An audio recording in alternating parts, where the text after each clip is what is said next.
Sir, I think you might find that other properties better match your needs. Is that right?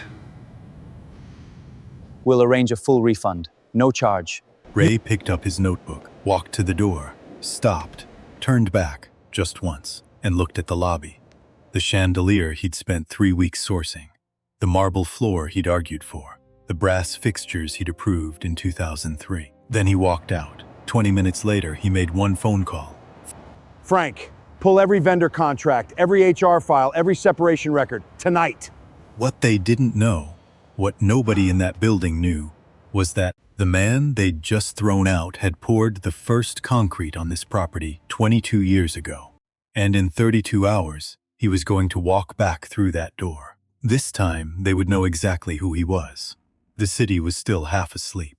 Chicago at 6 in the morning has a particular kind of quiet. Not peaceful, just suspended, like it's holding its breath before the weight of the day comes down. Ray Callahan rode through it alone. His Harley moved slow down Michigan Avenue. No rush. He wasn't the kind of man who rushed anymore. 60 years had burned that out of him a long time ago.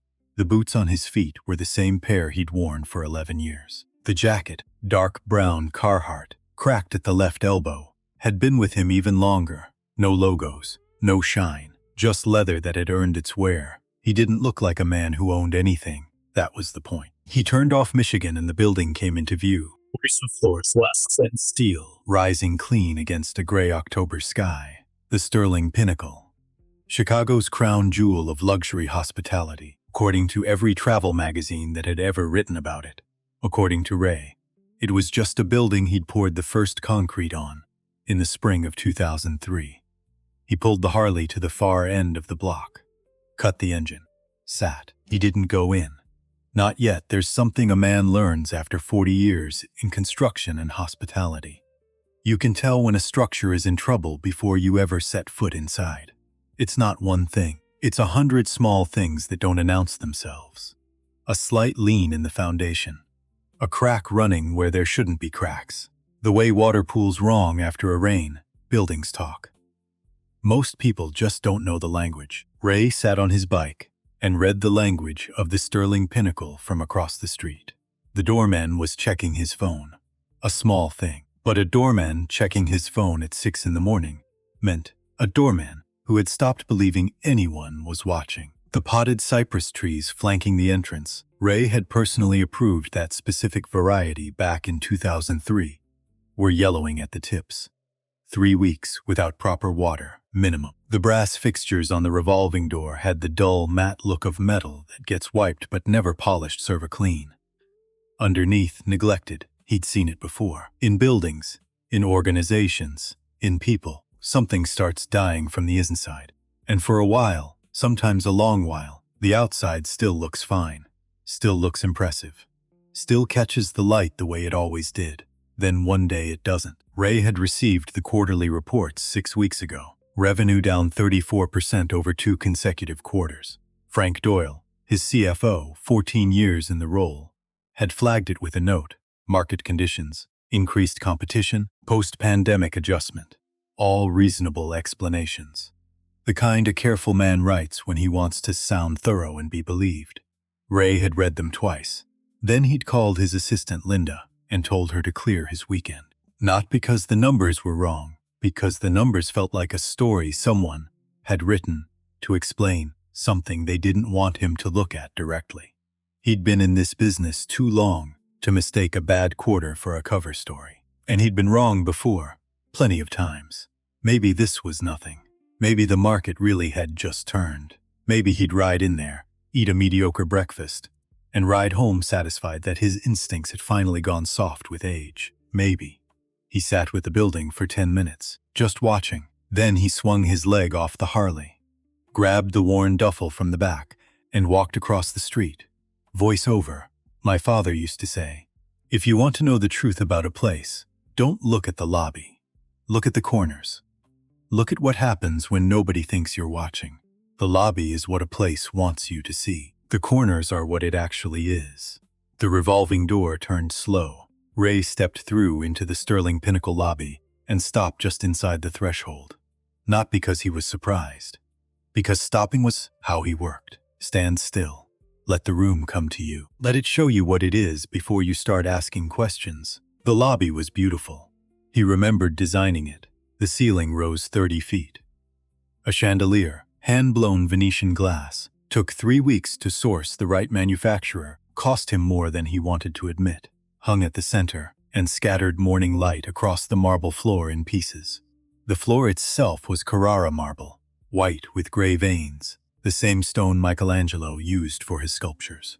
Ray had argued for it. When his original architect said it was excessive, "It'll last 100 years, Ray had said. That's why it's excessive." The architect had said. Ray had ordered the marble. All of that was still here, still doing what good materials do, holding up, staying beautiful, not asking for attention. But Ray's eyes weren't on the chandelier. They were on the bellman station to his left, 2 men in uniform. One young, maybe 22, name tag said Trent, had his back half turned to the entrance, scrolling his phone with the specific concentration of someone who has decided the next few minutes don't require his presence. The other was talking low to a colleague near the luggage cart. Ray walked past them. Neither one moved. Neither one looked up. He crossed to the front desk. A woman and a man working check-in. The woman, Ashley, according to her tag, was helping a couple in expensive coats. Warm smile, leaning slightly forward. The attentive posture of someone genuinely engaged. The man, Corey, looked up when Ray approached. The smile came. Professional, automatic. The kind that lives in the muscles and doesn't require the eyes. Good morning. Corey's tone was the auditory equivalent of a waiting room. Technically courteous. Designed to process, not to welcome. Morning, Ray said. I'd like a room. Do you have a reservation? No. A small pause, the kind that carries information. Let me see what we have available, Corey typed. Ray watched. There's a skill. Ray had learned it somewhere around his 45th year, of watching people without looking like you're watching them. You let your gaze go slightly soft. You look at the whole frame instead of any particular piece of it. You listen to what isn't being said. What wasn't being said right now was, this man doesn't belong here. He could feel it in the lobby. The slight recalibration that happens in a room built for a certain kind of person when a different kind of person walks in. Not hostility. Subtler than that. Adjustment the lobby had adjusted to him the moment he walked through the door. And not in the direction of welcome. We have a deluxe king available on the 12th floor, Corey said. Starting at $4.49 per night, I'll take it. Another pause. Shorter. And will that be credit card? Yes. Ray laid the card on the counter. Cora picked it up, processed it, slid it back without looking at the name. Ray noticed. A name on a card is a name on a card. Most of the time it means nothing. But in a hotel of this caliber, the kind that trains its front desk staff on personalization, on using the guest's name to create connection, not glancing at the name on the card is a choice. It means, I have already decided how much attention this guest deserves, and looking at his name won't change that. Corey handed him the key packet. Elevators are to your right. Checkout is at 11. Do you need anything else? No, Ray said. Thank you. He picked up his duffel, walked toward the elevator. In the reflection of the polished elevator doors, still 20 feet away, he watched Corey turn back to his screen without a second look. Ray pressed the button, waited. To his right, a man in a charcoal suit had just approached the desk. Different Corey, different posture. The smile had moved from the muscles into the eyes. The lean forward came naturally.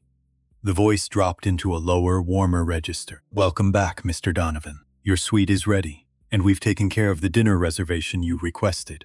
Same lobby, same desk, same man. To entirely different guests, the elevator opened. Ray stepped in. He stood facing the doors as they closed. In the mirrored walls, he looked at himself. Old boots, old jacket, hair that had gone fully silver about 4 years back, and he'd never bothered to mourn it. The face of a man who'd worked outdoors for too many years and didn't have the softness of someone who'd spent his career behind glass. He looked, he supposed, exactly like what Corey had decided he was. A man who doesn't belong here. The elevator rose. Ray stared at his reflection and thought about a motel in Tulsa, Oklahoma, 1987. He'd been 30 years old. He'd gone in to ask about renting a room for a week while he worked a welding contract nearby. The woman at the desk had looked at him. The same look Corey had just given him, and said the motel was fully booked. He'd driven past it. The next morning, the vacancy sign was lit. That motel was gone now.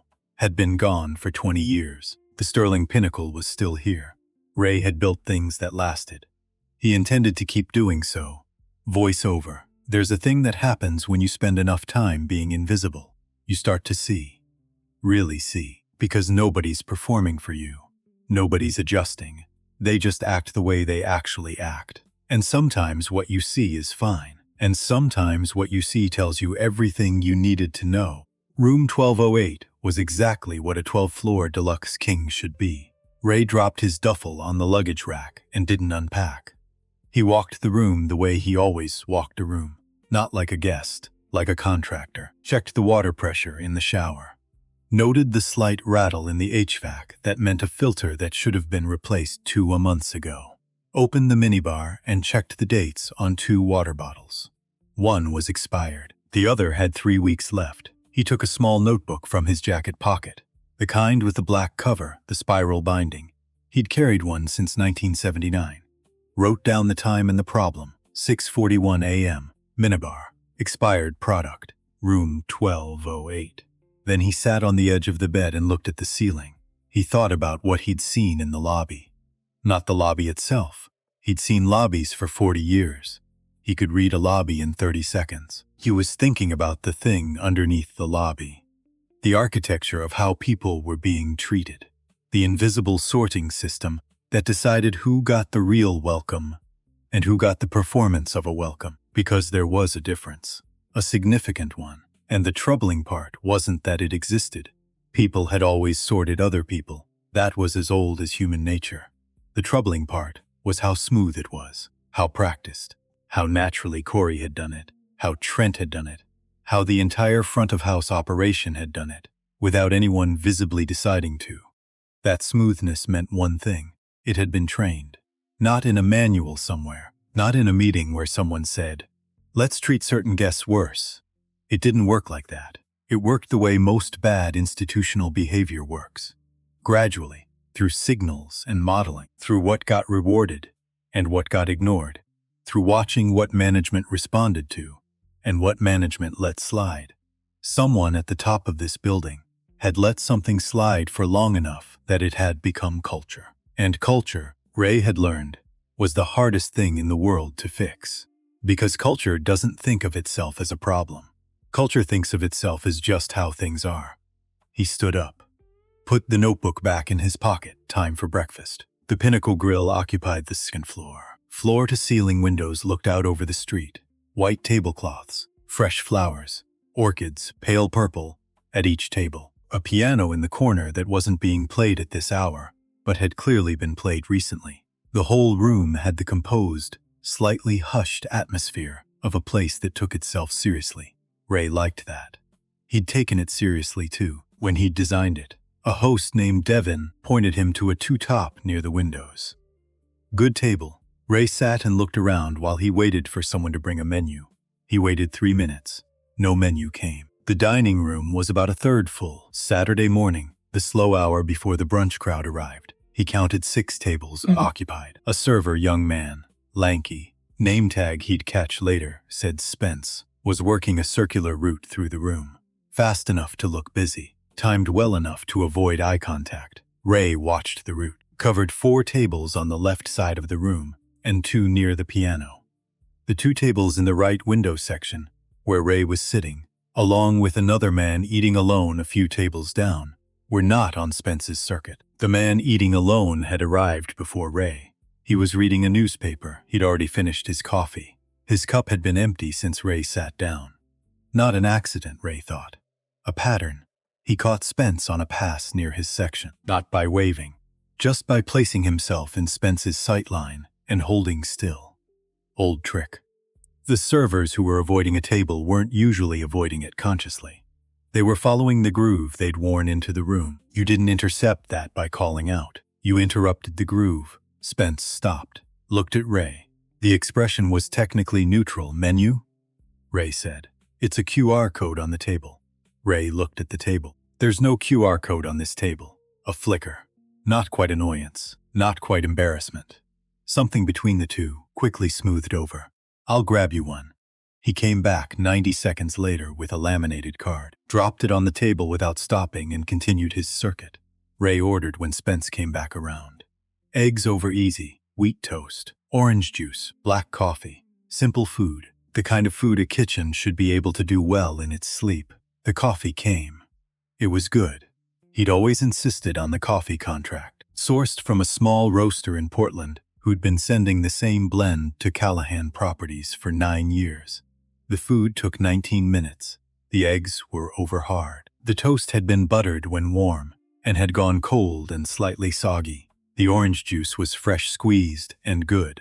The citrus juicer he'd approved in 2004 apparently still worked. He ate what was edible, drank the coffee, and he listened, 2 tables to his left, the kind of table Spence's route did cover. A pair of men in their late 40s were talking, both in sport coats. One had a watch Ray recognized as a Patek Philippe. The other had the easy posture of someone accustomed to being accommodated. Spence had been to their table 3 times in the time it took Ray's food to arrive. Water refilled.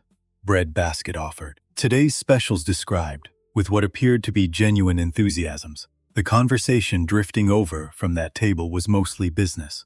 Revenue projections. Some deal in the Milwaukee market. Normal restaurant background noise. But then, Ray wasn't trying to eavesdrop, but a dining room with good acoustics and a natural gap in ambient sound will carry voices whether you want them or not. He caught something different. Whitmore's bringing the Donovan Group in through the back channel again this weekend. Same setup as last time? The A-list? Treatment? Yeah. Holt signed off on it. As long as they're on the register, they get the full package. Anyone else standard? What about the walk-ins? A short laugh. Walk-ins get what walk-ins get. Ray picked up his coffee cup, took a slow sip, set it back down. A list. Standard. He turned the words over in his mind, not shocked. He'd had a suspicion walking into the dining room. What he'd just heard wasn't proof of anything specific.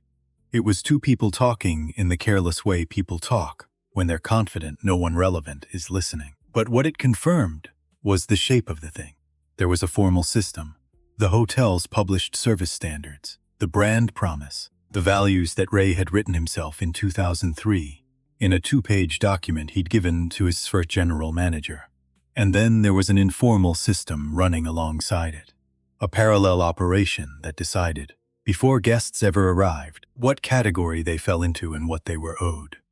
Ray didn't know yet where that parallel system came from, who built it, how deep it went, what it was actually for, but he knew it existed now. He'd seen its effects in the lobby. He'd experienced it at this table. And he'd just heard 2 of its operators discuss it like it was as routine as the breakfast service. He signaled for the check. Spence brought it in under a minute. The fastest Ray had been served all morning. He left a 20% tip. Not because the service had earned it. Because the man who might be on the wrong side of a management failure didn't deserve to lose money over something his bosses had built. He went back upstairs to the room, sat in the chair by the window, opened the notebook, and started writing down everything he'd seen since 6:41 that morning. Voiceover. My father worked on cars his whole life. 38 years. Every single customer who came through that garage door got the same thing.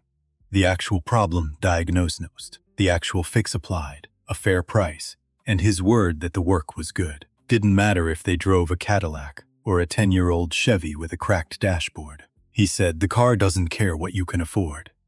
The problem is the problem. The fix is the fix. I built an entire company on that idea. And somewhere between the founding and today, this building had forgotten it. He came back downstairs at 9:15, not because he was done looking. He wasn't close to done. But he'd seen enough of the horizontal picture, what guests experienced. And now he needed a vertical view. He needed to see how the management layer responded when someone pushed back. He went to the front desk. Asked for the general manager, Corey. Different Corey than this morning, actually. This was a shift change. New person, but same posture. Same surface-level smile. Said he'd see if Mr. Holt was available. Ray waited in a chair in the lobby. 12 minutes. Sterling Holt arrived through a door behind the front desk that staff used to move between back of house and the lobby floor. He was 41 years old, though he could have passed for younger. Medium height, lean build, a suit that fit. The way suits fit when someone has gone to the trouble of having them tailored. Dark hair, clean cut. The kind of appearance that communicates without saying anything, that this person has invested in himself and expects that investment to be respected. His smile was excellent. Ray had seen a lot of smiles in his life, and he'd learned to read them the way a mechanic reads engine sounds, by what they were covering. Holt's smile was covering assessment. He was reading Ray the moment he stepped forward to shake his hand, reading the jacket, the boots, the duffel still upstairs in room 1208. Calculating, Mr. Callahan? The handshake was firm, professional. Sterling Holt, General Manager. I understand you wanted to speak with me. I do, Ray said. Thank you for your time. They sat in a pair of chairs near the window. Holt crossed his ankle over his knee. Relaxed posture, controlled. Ray put his notebook on the table between them. Open to the page he'd been writing on since 6 that morning. He didn't read from it. He didn't need to. He'd written it so he could think clearly, not so he'd have a script. I checked in this morning, Ray said. I've been in the lobby, the dining room, and my room. I want to tell you what I observed, of course. Holt's tone was the tone of a man who has sat through many guest feedback conversations and has become skilled at hearing them without being affected by them. Ray described what he'd seen, methodically, without drama. The bellman on his phone, the front desk service calibration, the visible difference between how guests were greeted based on appearance, the dining room, the QR code that wasn't there, the 19-minute wait, the food quality, the expired minibar product, the HVAC filter, and then, more carefully, the conversation he'd overheard at the table to his left. The words A-list and standard. He laid all of it out the way he used to lay out a construction problem for a contractor who'd done substandard work. Not angry, not accusatory, just precise, because precision was harder to dismiss than emotion. Holt listened. He nodded at appropriate intervals. He made the small sounds of acknowledgement that good listeners learn to make. He held the relaxed posture throughout.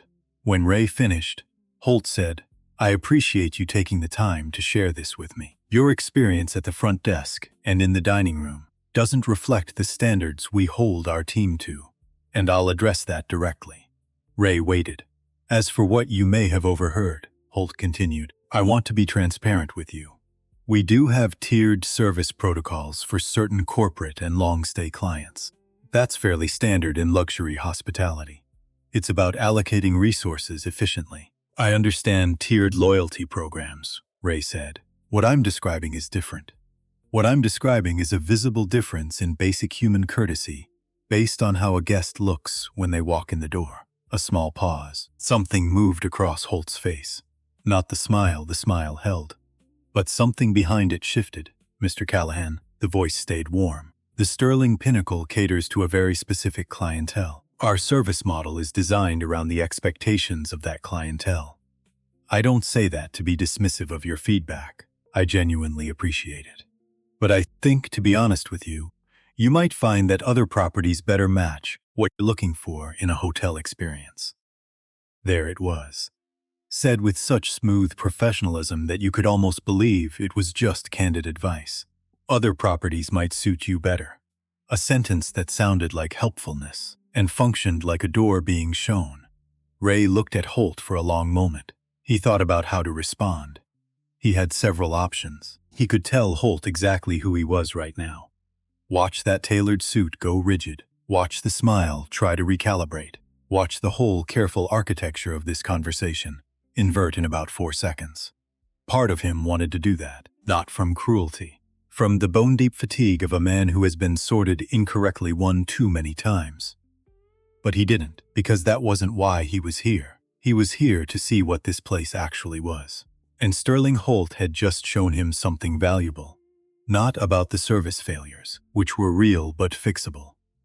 About the management philosophy underneath them. The thing that had grown in the space between the values Ray had written in 2003 and the hotel that existed today. Our service model is designed around the expectations of that clientele, a leadership philosophy that had decided, at some point, that some guests mattered more than others, and had built systems and culture and trained responses around that decision, so thoroughly trained that a general manager could deliver it to a complaining guest with a warm smile and no apparent awareness that he was something broken. Ray stood up. "I appreciate your time," he said. Holt stood as well. Another professional smile. "Let me have Corey arrange a full refund for your stay. No charge for the night, that's not necessary, I insist. It's the least we can do, given your experience." Ray looked at him one more time. "Keep the money," he said quietly. "Put it toward the HVAC filters on 12.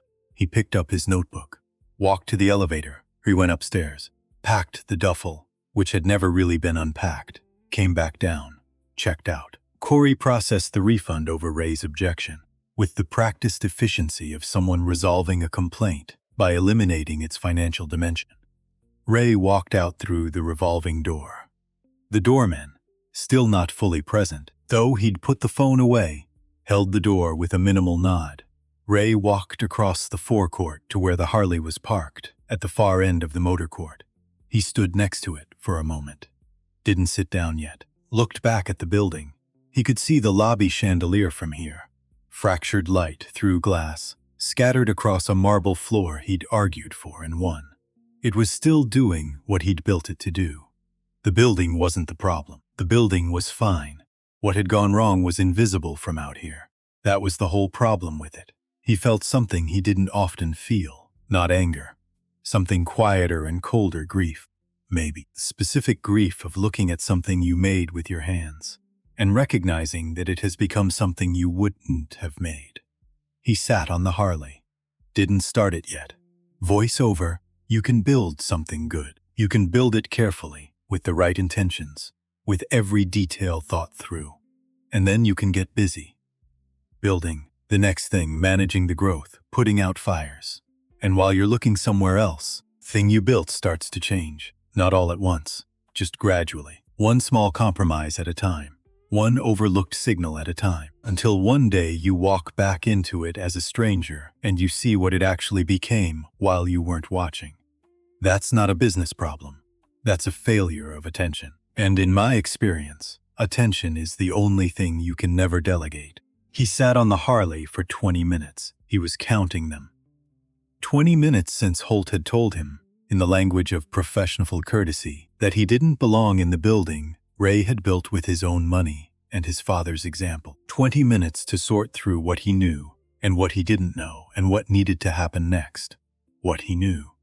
The service culture at Sterling Pinnacle was broken, and it was broken in the systemic way, not the individual way. This wasn't a bad apple situation. You don't get synchronized behavior across bellman, front desk, dining, and management without a culture that had selected for it and sustained it. What he knew, someone had mentioned the A-list, and Holt signed off on it in the same breath, which meant this wasn't emergent staff behavior. This was sanctioned from above, maybe encouraged, maybe designed. What he knew, the quarterly numbers showed revenue down 34%, but the explanation had always felt thin. Markets turned, but not usually this fast, without a more specific cause. What he didn't know yet was the connection between those things. Whether there was one, whether the bad service culture was the cause of the revenue decline, the slow bleeding of a property's reputation and repeat business, or whether it was a symptom of something else, something underneath. He took out his phone, called Frank Doyle. Frank was 61 years old and had been Ray's CFO for 14 years. He had the voice of a man who had delivered a lot of complicated information over those 14 years and had learned to lead with the facts and save the editorializing for when Ray asked for it. "Ray, I wasn't expecting you until Monday. I'm in Chicago. I spent the morning at the Pinnacle." A pause. Frank knew what Ray spending a morning at a property without announcing it meant. How bad. Service culture is broken, top to bottom. Someone trained this team to sort guests by appearance and give tiered treatment based on that sorting. It's institutional? Okay. But that's not what I'm calling about. I need you to pull something for me. Name it. Vendor contracts. Sterling Pinnacle. Everything signed in the last 24 months. And the HR separation records. How many people left, what their exit codes were, what the exit timeline looked like. I want both of those in my hands by 6 o'clock today. Frank was already typing. Ray could hear it. That's a lot of documents, I know. Get Terry and Wallace to help you pull it. What are you looking for? Ray thought about how to answer that. He wasn't sure yet what he was looking for. He was looking for what the numbers were hiding. He was looking for the thing that explained why a property with a strong location, an established brand, and a repeat corporate client base was declining at this rate. I'll know it when I see it, he said. What I need from you right now is the raw data. All right, a pause. Ray, is there something specific that spooked you? Beyond the service stuff? Ray thought about the two men at the table in the dining room. The easy, unguarded way they'd talked about A-lists and walk-ins. The confidence of people who'd been running a system long enough to stop worrying being overheard. Not yet, he said. But something's wrong here, Frank. Wrong in the organized way, not the sloppy way. I just don't have the shape of it yet. I'll have everything to you by 5. 6 is fine. And Frank, don't flag this internally. Don't tell anyone what you're pulling or why. Just pull it. Another pause. Longer. Frank understood what that instruction meant. It meant Ray was worried the information pipeline had a leak. Understood, Frank said. Ray hung up. He sat with the phone in his hand. The city moved around him. Delivery trucks. A couple walking a dog. A cab pulling through the hotel's motor court, dropping off a man with luggage that probably cost more than Ray's first truck. Then the phone rang again. The number wasn't in his contacts. Chicago area code, but not one he recognized. He answered, Callahan. Mr. Callahan, the voice was measured. A man. Middle-aged, he'd guess. The particular flatness of someone who had rehearsed this call. I understand you had some concerns this morning. I wanted you to know they've been noted. Ray kept his own voice level. Who am I speaking with? Someone who'd like this to stay a quiet weekend. Is that right? You've seen what you needed to see. The service issues will be addressed. Sometimes properties drift. It gets corrected. No need to make a bigger thing of this. Ray said nothing. He'd learned a long time ago that silence was its own kind of pressure. Let it build. Let the other person fill it. The voice continued, slightly less composed. You have a lot of properties, Mr. Callahan. This is one building. In the scheme of things, Ray said. It's still mine. He ended the call, sat for a moment. Then he called his assistant, Linda. I need you to book me a room at the Marriott on Adams. Standard room. My name. And I need Patricia Reeves. Have her clear her Monday morning. I'll explain. I see her. Is everything all right? It will be. I also need you to reach out to Cal Briggs. You have his number in the contacts under personal. Tell him I might need a favor Sunday night. Just want to know if he's available. Got it. Anything else? Ray looked back at the Sterling Pinnacle one more time. Yeah, he said. See if you can track down a former employee.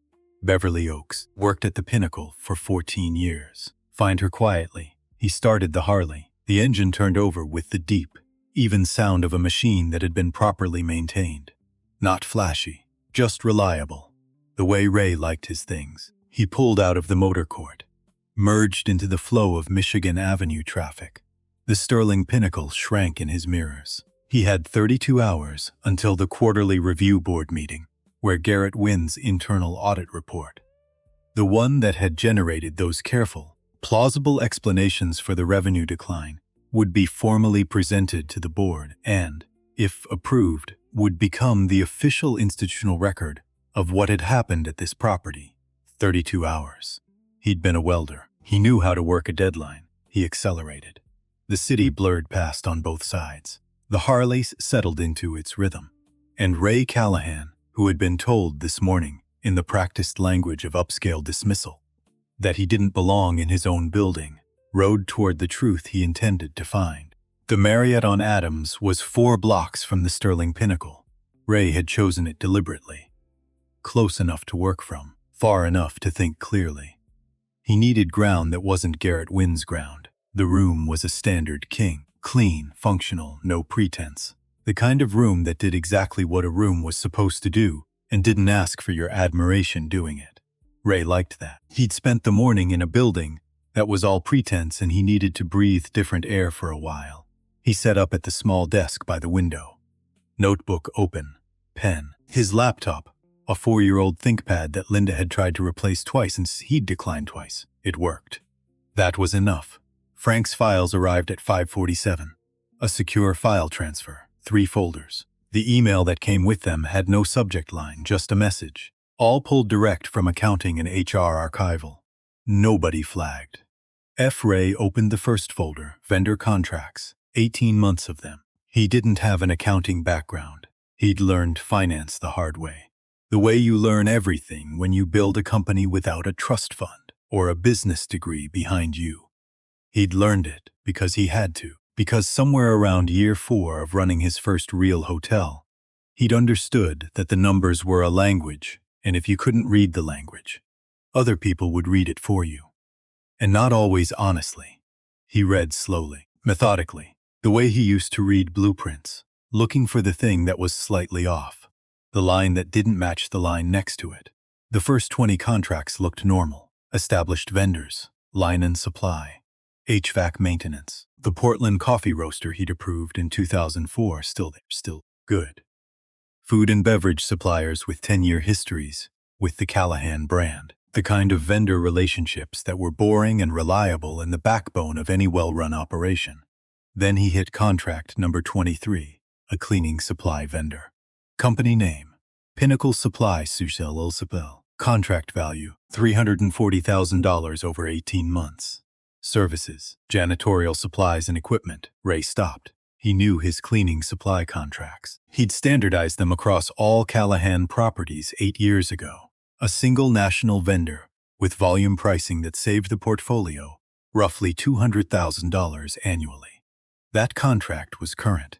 He'd reviewed it himself last year. So who was Pinnacle Supply Solutions LLC? He opened a second tab, looked up the business registration, Delaware LLC, registered 14 months ago. Registered agent listed was a law firm that specialized per its website in entity formation and registered agent services, a firm that formed other companies, not a firm that cleaned anything. He wrote the name down.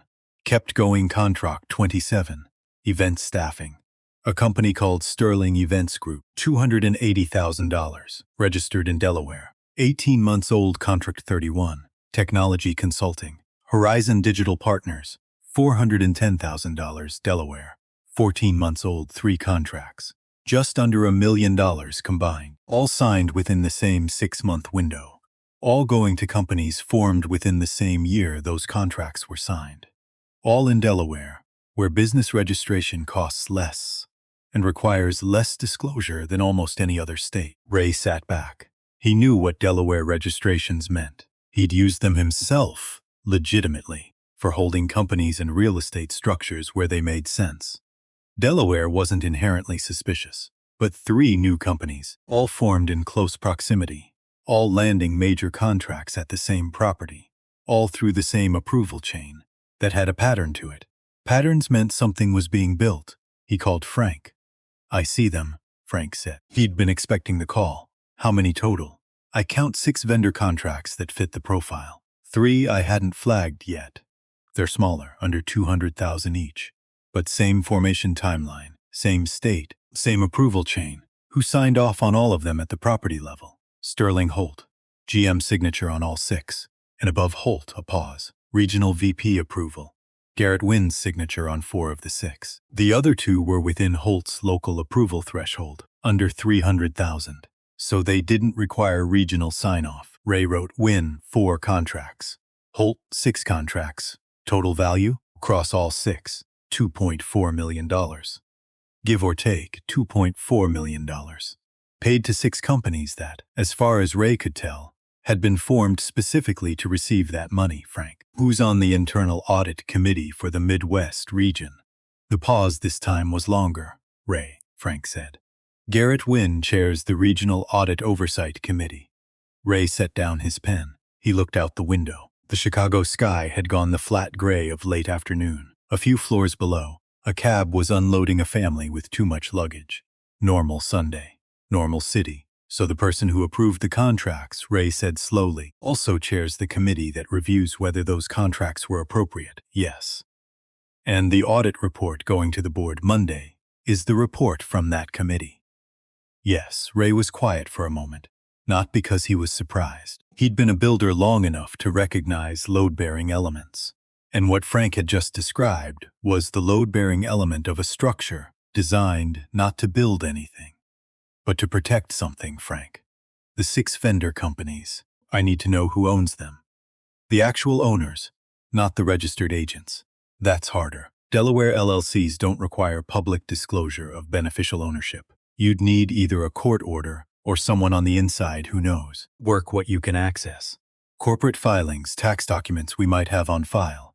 Anything the vendors submitted when the contracts were processed. There should be W-9s, I'll dig. One more thing. The HR separation records. I was waiting for you to get there, Frank said. 71% staff turnover in 18 months. I've been doing this job for 14 years, Ray.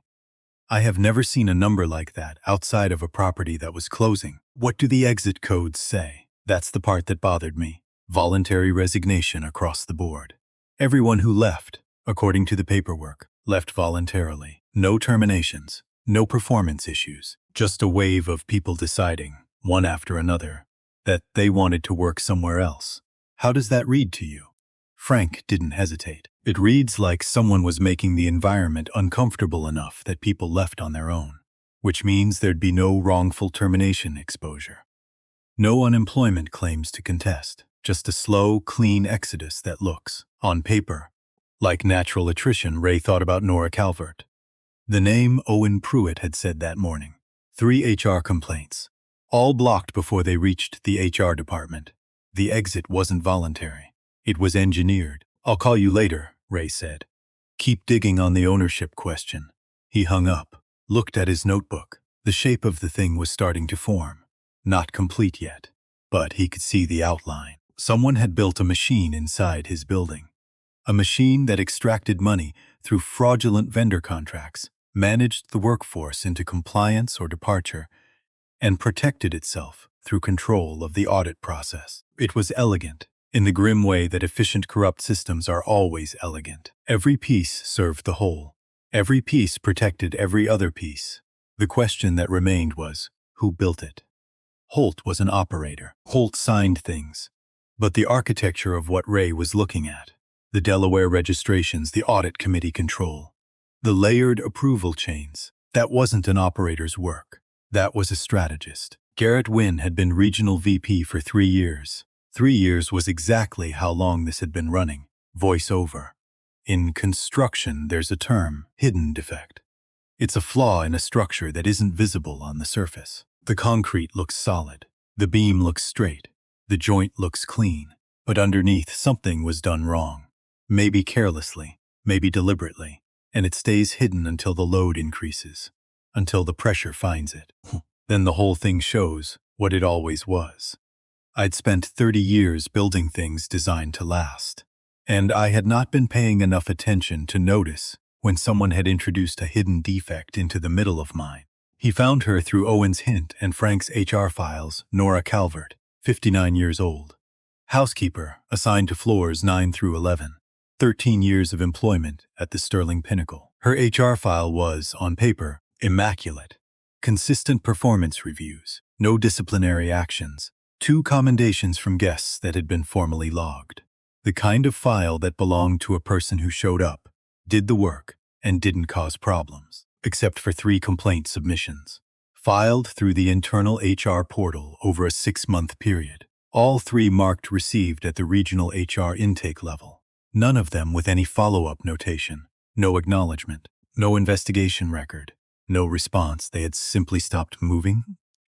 Frank had flagged it when he pulled the file. These 3 submissions appear to have been held at the regional intake level and never forwarded to HR proper. Regional HR intake reports to Garrett Wynn's office. Ray had read that 3 times. 3 times a woman had reached for the system that was supposed to protect her. 3 times the system had quietly swallowed what she sent and given nothing back. And she'd kept showing up. 13 years in, still showing up, still doing the work. And not a single person, with the authority to change anything, had ever known she'd tried to say something. That wasn't a bureaucratic failure. That was a door being held shut. Ray texted Owen Pruitt the way Owen had communicated with him. Short.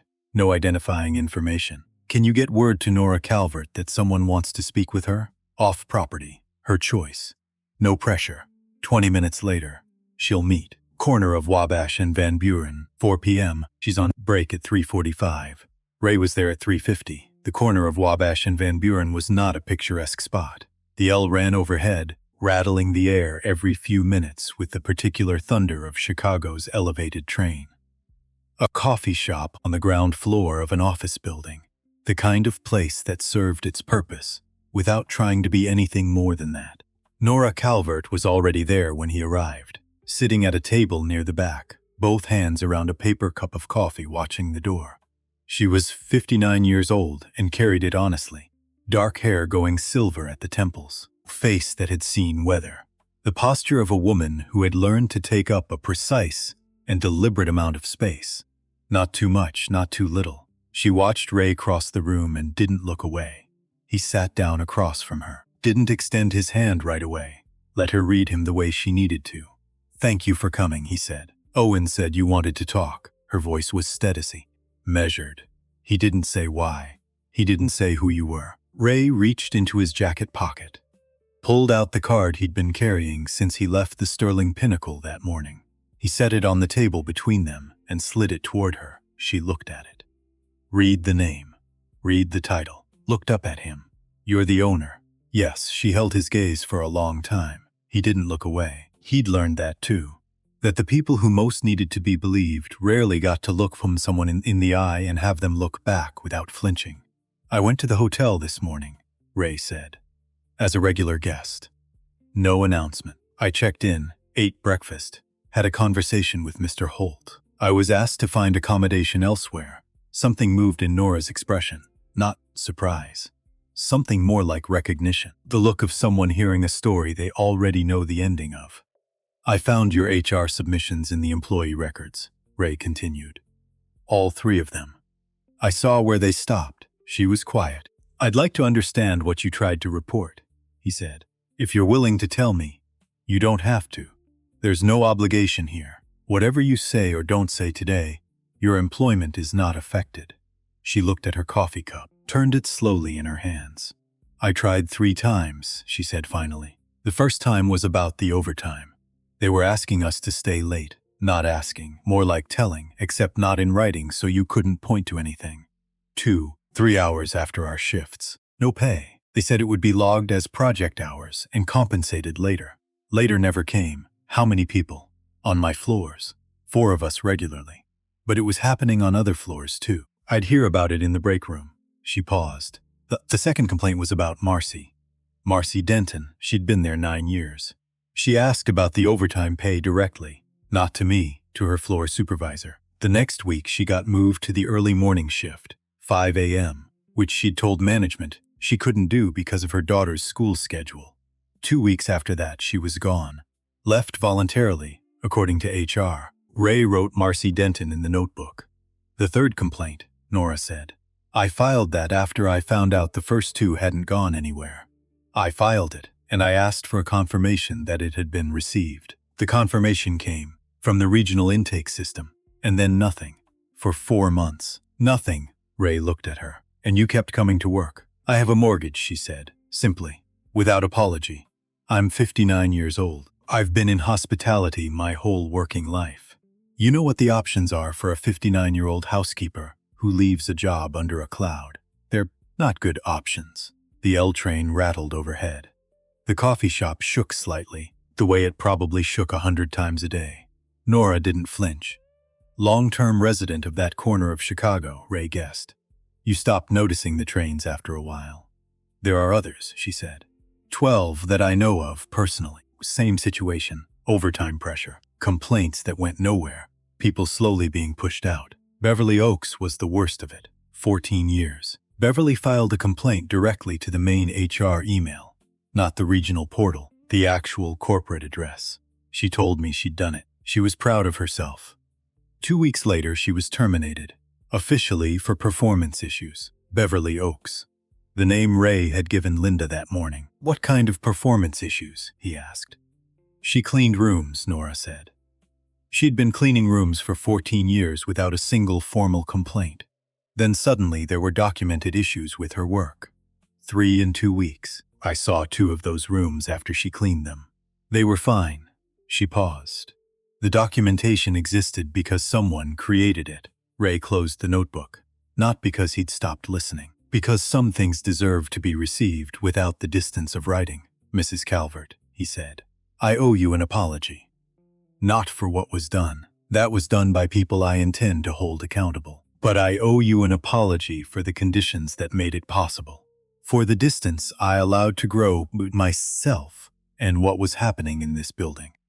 She looked at him steadily. That's a surprising thing for a man like you to say. Why? Because men like you don't usually say it. Men like me made a lot of mistakes on the way to being men like me. Ray's saying it doesn't fix anything. But it's where I have to start. She was quiet for a moment. Then, what are you going to do? I'm going to find out the full shape of it, and then I'm going to correct it. Starting at the top, she nodded slowly. Not with relief, she'd been disappointed too many times for easy relief, but with the careful, provisional trust of a person who has decided to believe something, because the alternative is to stop believing in anything. Owen, she said. He's a good man. He's been carrying something heavy. I don't know what, but you should talk to him properly. I will, Ray said. Tonight. He walked her back to the L station, watched her go through the turnstile. She didn't look back. He stood on the sidewalk for a moment. The city moved around him. He thought about 13 years of showing up.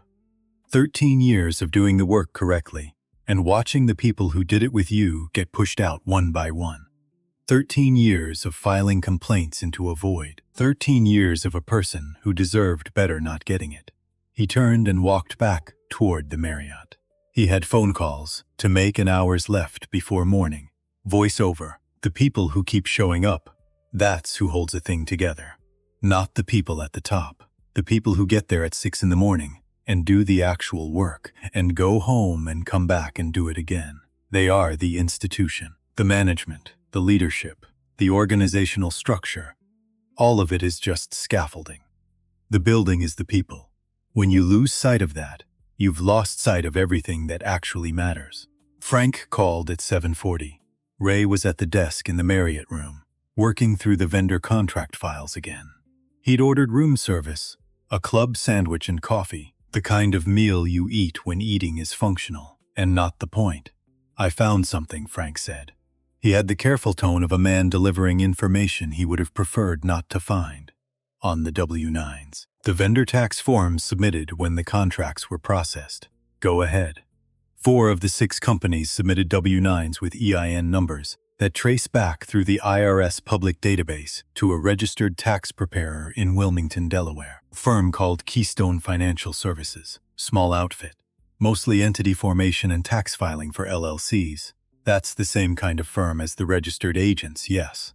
But here's the thread I pulled. Keystone Financial Services has a client list that's partially visible through some business filing cross-references. Not the clients themselves, but certain affiliated entity names that show up in multiple filings. One of those affiliated names appears in a public property record from 3 years ago.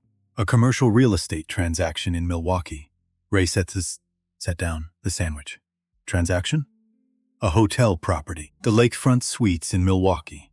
Former Callahan property. Sold 2 years ago. About 8 months after Garrett Wynn took over as regional VP, Ray went still. The Lakefront Suites.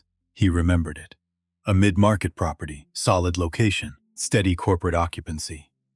He'd sold it after the board had agreed that the portfolio needed to concentrate on the flagship luxury tier. It had sold below what Ray thought it was worth. But the board had presented a market analysis supporting the price, and Ray had signed off.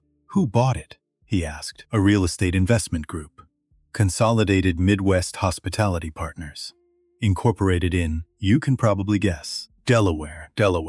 2 years ago, at a price that was 18% below the appraiser's high-end estimate. A pause. Ray, the same Keystone Financial Services name, appears in the entity filings for Consolidated Midwest Hospitality Partners. Ray leaned back in the chair, looked at the ceiling. The picture was widening. Sterling Pinnacle was not the whole picture. Sterling Pinnacle was the current operation. But 2 years ago, before Sterling Pinnacle, before the vendor contracts, before the workforce exodus, there had been Milwaukee, a Callahan property, sold under value, to an entity connected to the same financial infrastructure that was now running the contractor scheme at the Sterling Pinnacle. Frank, how many properties did Wynn oversee in the 2 years before Sterling Pinnacle became his focus? Let me check. Keyboard sounds. He had oversight of 6 properties in the Midwest region. Of those 6, 2 were sold during his tenure. The Lakefront Suites in Milwaukee and the Garrison Hotel in Indianapolis. Both sold in an 18-month window. Both below appraised value? Pause. The Indianapolis sale was within the appraised range, but on the low end. And looking at the buyer entity, I'd need more time to trace it. But the structure looks similar. 3 properties. A pattern in Milwaukee. A pattern beginning at Sterling Pinnacle. And the possibility of Indianapolis in between. This was not opportunistic theft. This was a methodology, a repeating process. Find a property. Install the vendor scheme to extract cash in the short term. Manage the workforce into compliance or departure to reduce costs and eliminate witnesses. Control the audit process to keep the financial picture clean. Then, at the right moment, sell the property below value to a connected buyer, a machine for converting Ray Callahan's assets into someone else's money. And it had been running for at least 3 years without anyone seeing it clearly enough to stop it, Frank. Ray's voice was level. He'd decided, in the 30 seconds since he'd understood the full shape, that feeling it would have to wait. Right now there was work. Monday's board meeting, Wynn's audit report.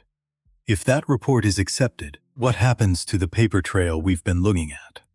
The audit report establishes the official institutional record for the period it covers.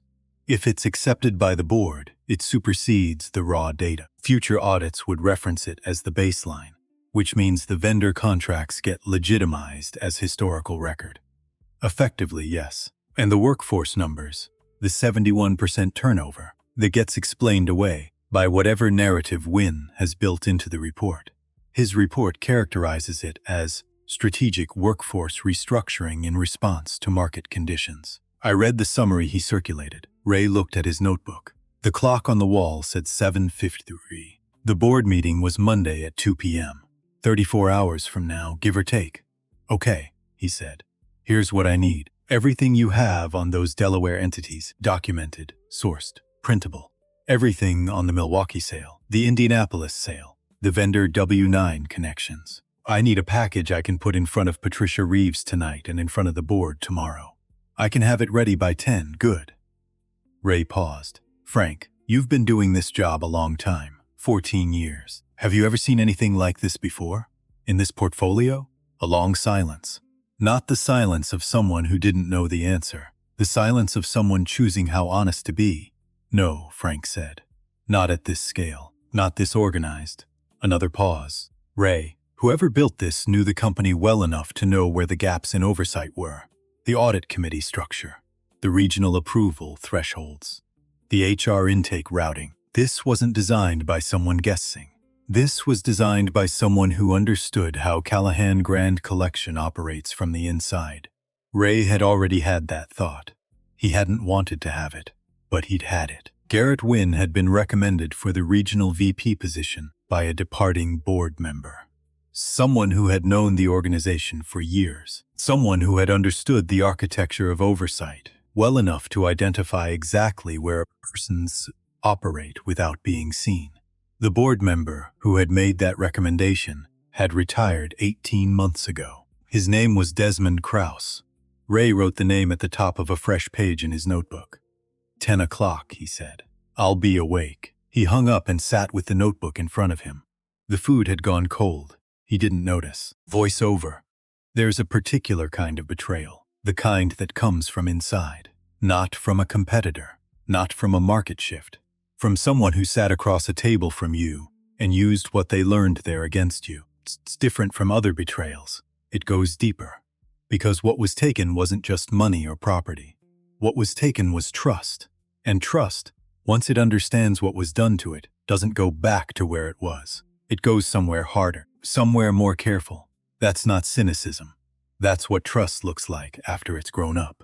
Owen Pruitt arrived at the Marriott at 9 p.m. He came in through the side entrance off Quincy Street, the way someone comes in when they're not certain they want to be seen arriving. Ray met him in the small seating area off the lobby. Nobody else around. Quiet corner.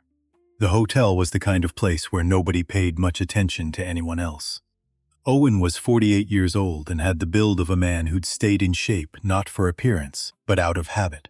The compact, low center of gravity fitness of someone who'd worked physical jobs and never stopped. He'd been a Chicago PD officer for 9 years before transitioning to private security. He'd been head of security at the Sterling Pinnacle for 6 years. 6 years was a long time to watch something. He sat down across from Ray. Didn't take off his jacket. His hands rested on his knees, not on the table. The posture of someone who wasn't sure yet how settled to get. Ray didn't waste time. "Thank you for what you said this morning." Owen nodded once. Said nothing. "You've been there 6 years," Ray said. "So have the patterns I'm looking at. You've seen this develop, some of it," Owen said. "Not all of it. There are things I know about, and things I've put together from what I've seen. And then there are things I know I don't know. Start with what you know." Owen looked at the table for a moment. Then at Ray. "About 14 months ago," he said, "Holt installed a new protocol for security footage retention. Cut the standard archival period from 90 days to 30. Said it was a data storage cost reduction. But that's not what it was. The storage cost for 90 days of footage at that property is about $40 a month in cloud storage. It's nothing. It's less than nothing in a property budget that size." He paused. 30 days means anything older than a month is gone. Which means if you want to go back and look at something that happened 6 weeks ago, there's nothing to look at. Except, Ray said, for anyone who might have been keeping copies. Owen's jaw moved slightly. "About 8 months ago, I started making personal backups, encrypted, my own storage. Not connected to anything on the hotel network." He reached into his jacket, pulled out a USB drive, set it on the table between them. 90 days, he said. The full 90-day archive I would have had, if the retention policy hadn't changed. Running from about 3 months ago through last week, Ray looked at the drive. "Why are you doing this now?" Owen was quiet for a moment, the kind of quiet that has something specific inside it. 6 years ago, he said finally, when I took this job, I told myself I was done with things that weren't my problem. 9 years on the force, I'd seen enough of other people's problems becoming mine. I wanted to work, do the job, go home, keep my head down. He looked at the USB drive, and I did that. For a while it was fine. The property was run well. The people were treated right. It was a good place to work. Then things started changing. Slowly. The way things always change slowly so you almost don't notice. Ray waited. "I noticed," Owen said. "I noticed every step of it. And I told myself it wasn't my department. I told myself I didn't have enough to go on. I told myself a lot of things." He looked up. "I watched Beverly Oaks get walked out of that building after 14 years. I watched her face when they told her. And I told myself there was nothing I could do." He pushed the USB drive toward Ray. "I was wrong about that," he said. "This morning, watching you walk out that door, I realized I'd been wrong about it for a long time." Ray picked up the drive. He understood, without needing to say it, what it cost Owen to admit that. Not in dramatic terms, in the quiet, practical terms of a man who'd spent years carrying the weight of a choice he'd made and living with what it meant. "There's something on there," Owen said. "On the footage. Room 517, that's a small conference room on the 5th floor that Holt started using for meetings that weren't on the calendar. Not in the system, not booked through the front desk, just the room. Used. 3 people. Holt, Wynn, and a third person. I don't have a name for him. His face is never toward the camera. It's a blind spot, and I think he knew where it was."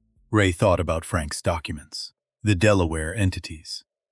The ownership question Frank couldn't answer from public records. "What can you make out about the third person? Older, 60, maybe older, well-dressed. There's one meeting, about 60 days ago, where his right hand is on the table. There's a ring, unusual ring.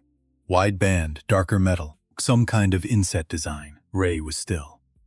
He thought about Desmond Krause. The name at the top of the fresh page in his notebook. A man who had retired from the Callahan Grand Collection Board 18 months ago. Who had recommended Garrett win? Who would be, if things had gone differently tonight and tomorrow? Just another retired executive with no active role in anything. I'd like to review the footage tonight, Ray said. If you can walk me through it. That's why I'm here, Owen said. They spent the next 2 hours going through it. Owen had a laptop. He'd organized the relevant clips, the conference room meetings, 7 of them over 60 days, each one between 40 minutes and an hour and a half, each one off calendar. The third man was careful. He knew where the cameras were, or one specific camera was, and he'd positioned himself accordingly. You could see his back, his right hand, occasionally a partial profile when he turned to address one of the others.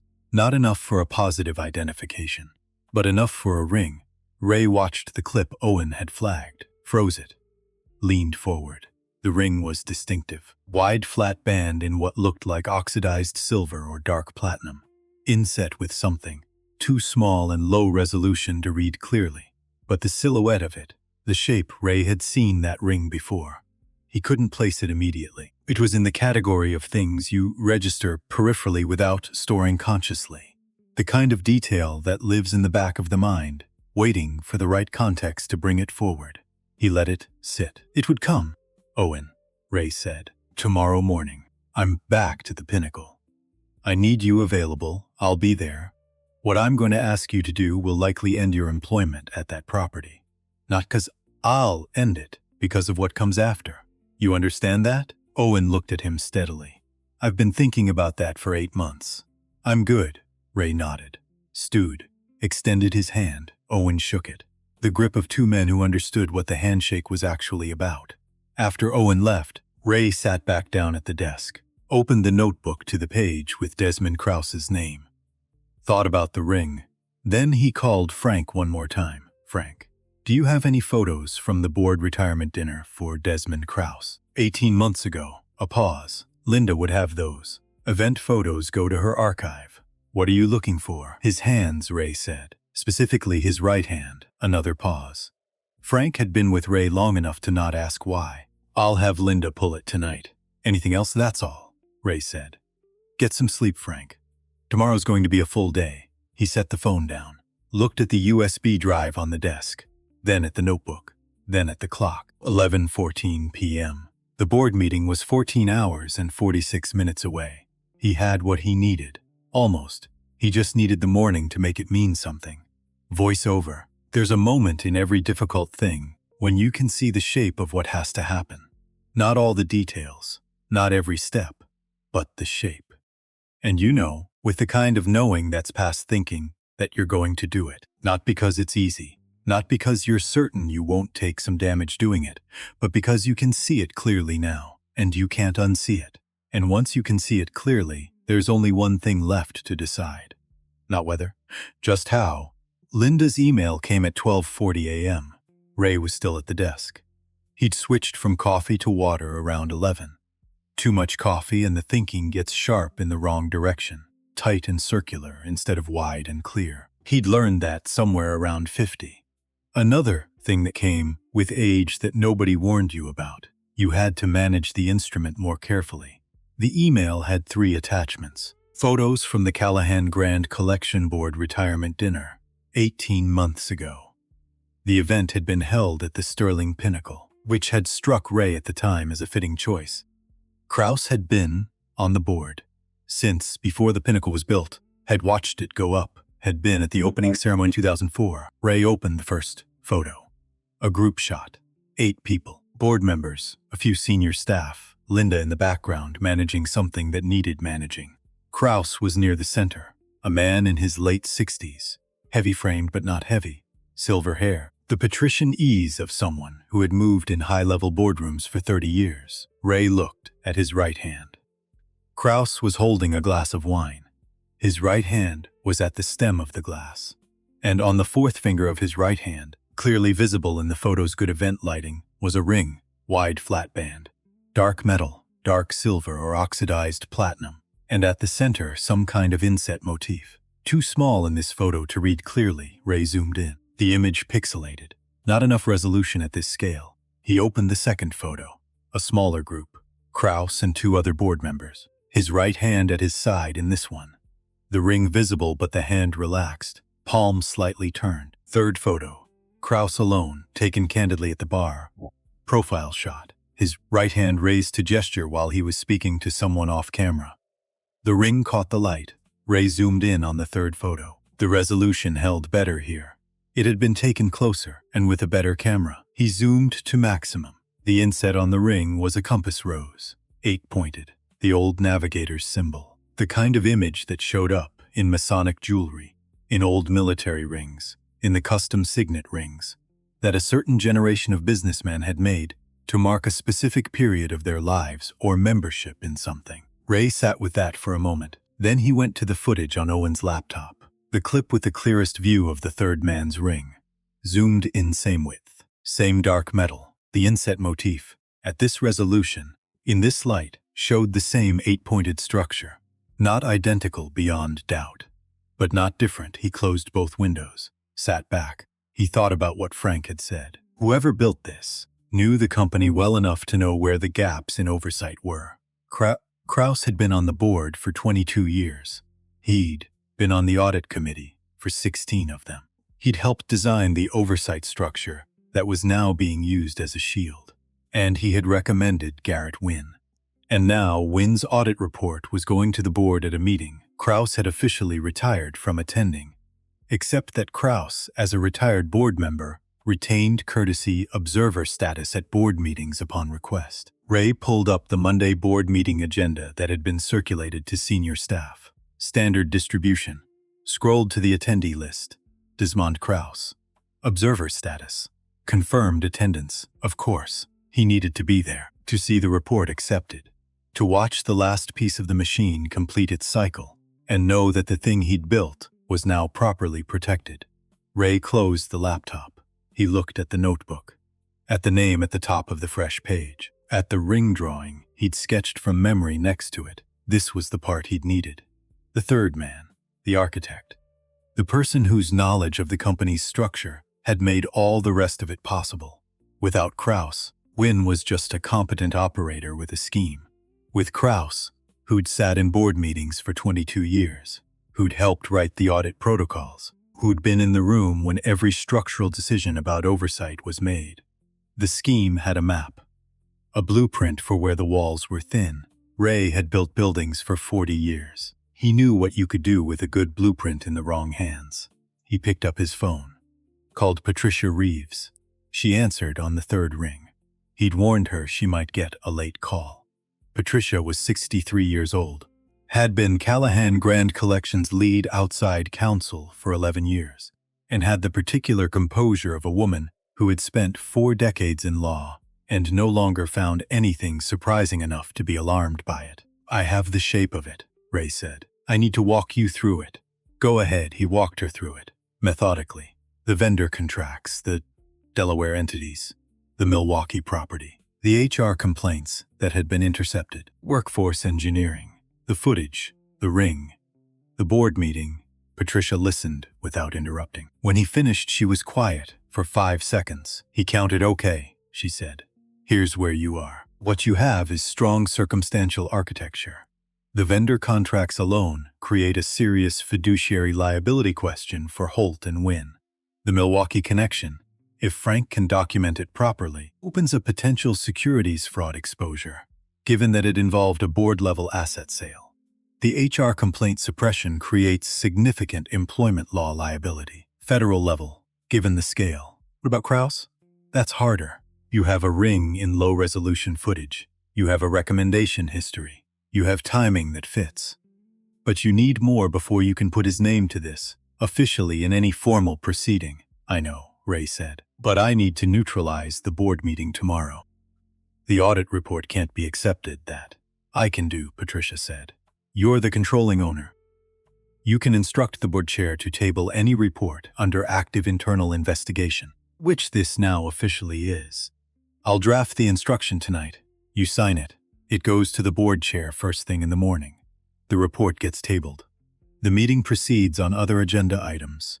That takes the report off the table," Ray said. "But Kraus will still be in the room." "Yes," Patricia said. But a man in a room who can't get what he came for is just a man in a room. Whatever he planned to do with that report tonight, that plan fails. Ray thought about that. There was something unsatisfying about it. The practical outcome was correct. The machine would stop. The report would be tabled. The vendor contracts would go to proper investigation. The HR situation would be addressed. The Milwaukee sale would be looked at with new eyes. All of that was correct. But the man who'd spent 22 years on the board, who'd used that time to build his exit plan into the architecture of the organization, would walk out of that meeting as just a retired board member who happened to be observing, for now at least. Evidence took time. Investigations took time. The right outcome wasn't the fast outcome. Ray had been in business long enough to understand that. Draft the instruction, he said. I'll be ready to sign at 7 a.m. I'll have it to you by 6:30, Patricia said. Ray, this is good work. You found it in 32 hours. I should have found it 30 months ago, he said. Patricia was quiet for a moment. You found it now. That's what matters, he said goodnight. Set the phone down. The room was very quiet. Chicago was still out there. It never really went quiet. But at 1 a.m. it had dialed itself down to a low murmur, the ambient glow of a city that didn't fully sleep. Ray opened the notebook one more time, not to write anything, just to look at what was there. Numbers, times, the architecture of something that had been built wrong inside something he'd built right. All of it laid out in his handwriting, in the same black-covered spiral notebook he'd been carrying since before. Most of the people involved in this were out of college. He thought about Nora Calvert. 13 years of showing up, 3 complaints into a void. Still there, he thought about Beverly Oaks. 14 years, walked out the door. Gone. He thought about the break room conversations he'd never heard. The quiet erosion of people who'd been doing good work and had been made to feel like it didn't matter. He thought about his father's garage. Tulsa, 1979. The way Walter Callahan treated every car that came through that door, regardless of what the car was worth, regardless of who brought it in. The problem is the problem. The fix is the fix. Ray had built a company on that. And then he'd built enough of a company that he'd stopped being able to see the floor. And someone had used that distance, that gap between what he intended and what he could see, to build something entirely different inside his walls. He closed the notebook, put it in his jacket pocket. The jacket he'd worn into the Sterling Pinnacle that morning as a man, nobody thought was worth paying attention to. That was tomorrow's jacket, too. He turned off the light, lay down. He didn't sleep immediately. He stared at the ceiling and thought about 32 hours ago, when he'd parked the Harley across from the Pinnacle and looked at a building going wrong and known it without being able to say exactly how. The knowing had been right. The knowing had always been right. Tomorrow he was going to do something about it. Monday morning came in cold, not the dramatic cold of a Chicago winter. Just October doing what October does in this city, reminding you that the warmth was borrowed and the loan is due. The sky was the particular gray of concrete that's been rained on and dried and rained on again. The lake wind came off Michigan Avenue at an angle that found every gap in your jacket. Ray was up at 5:15. He didn't need an alarm. He hadn't needed an alarm since 1991. His body had learned somewhere in his 40s that the day began whether you were ready or not, and it might as well begin on your terms. He showered, put on the same jacket, the same boots, the same jeans. He made that choice deliberately. He could have called Linda and had a suit delivered. She'd have managed it without question. She'd managed stranger requests. But a suit would have meant something he didn't want to mean. Would have meant that the version of him who walked into the Sterling Pinnacle yesterday morning was somehow less valid than the version he'd be today. That the man who'd been sorted and dismissed needed to dress differently to be taken seriously. He didn't believe that. He'd spent 66 years not believing that. The jacket and boots were what he owned. They were what he was. They were staying. Patricia's draft arrived at 6:22. He read it twice. It was clean, precise, exactly what he'd asked for. He signed it digitally and sent it back. At 6:45, 3 vehicles pulled up in front of the Marriott on Adams. Not flashy. 2 standard SUVs and a sedan. Frank Doyle was in the sedan with a banker's box of printed documents. Patricia Reeves was in the lead SUV with her associate and a second box. Cal Briggs was in the second SUV, dressed in civilian clothes, dark pants, a collared shirt, a jacket that didn't quite hide the fact that he was a man who'd spent 30 years in law enforcement. Ray came out through the Marriott's front entrance. No announcement, no staging, just a man walking out of a 3-star hotel on a Monday morning with a worn notebook in his jacket pocket. He shook hands with each of them on the sidewalk. "How are we doing?" Cal asked. He had the easy economy of a man who asked questions because he wanted the actual answer. "We're good," Ray said. "We know what we have. We know where we're going." Cal looked at him for a moment. 40 years of friendship. He could read Ray the way Ray read buildings. "You slept?" "Some." Cal nodded. That was enough. They drove the 4 blocks to the Sterling Pinnacle in convoy, pulled into the motor court at 7:03. The same motor court where Ray had sat on the Harley 2 days ago. The Harley was back at the Marriott's parking structure. Today required different transportation. They stepped out. The same doorman from Sunday morning was on duty. He stepped forward with the professional attentiveness of someone who had clocked the vehicles and was recalibrating in real time. He held the door. Ray walked through without looking at him, not out of contempt, out of focus. The lobby opened around him. The Venetian chandelier, the Carrara marble, the orchids, fresh ones today, white instead of purple. The morning light coming through the glass at the angle it always came through in October, hitting the floor at the angle Ray had designed it to hit when he'd worked with the architect on the building's orientation in 2002. He'd stood in this lobby 1,000 times, as an owner, as a builder, as a guest at his own events. He knew every angle of it. He stopped at the center, under the chandelier, where the light was clearest. Corey was at the front desk. He looked up, looked at Ray, looked at the group behind Ray, reached for the phone. "Please let Mr. Holt know that Ray Callahan is in the lobby," Ray said. His voice was level, not loud. The lobby's acoustics carried it well. "And could you let Mr. Wynn know as well, if he's in the building? I believe he may be here for the board preparation this morning." Corey's hand hovered over the phone. Something was happening behind his eyes. The processing of information that didn't fit the category system he'd been working from. "Of course, sir," he said. And this time, this morning, the words came out differently. Not from the muscles, from somewhere that understood the moment had changed. Ray turned to Frank, set up in the 3rd-floor conference room. "I'll be up in 10 minutes, Frank nodded. He and Patricia's associate moved toward the elevator with the boxes. Patricia stayed with Ray. Cal stood slightly to the side, hands loose at his sides. The posture of someone who has been in enough significant rooms to know how to occupy space in one, without taking up too much of it. Owen Pruitt appeared from the door behind this security station. He was in his uniform. His face was composed. He met Ray's eyes and gave a single nod. Ray nodded back. They waited. 3 minutes later, Sterling Holt came through the back door at a pace that was trying to look controlled, and wasn't quite managing it. He was in his suit, the same quality of suit as yesterday, possibly the same suit.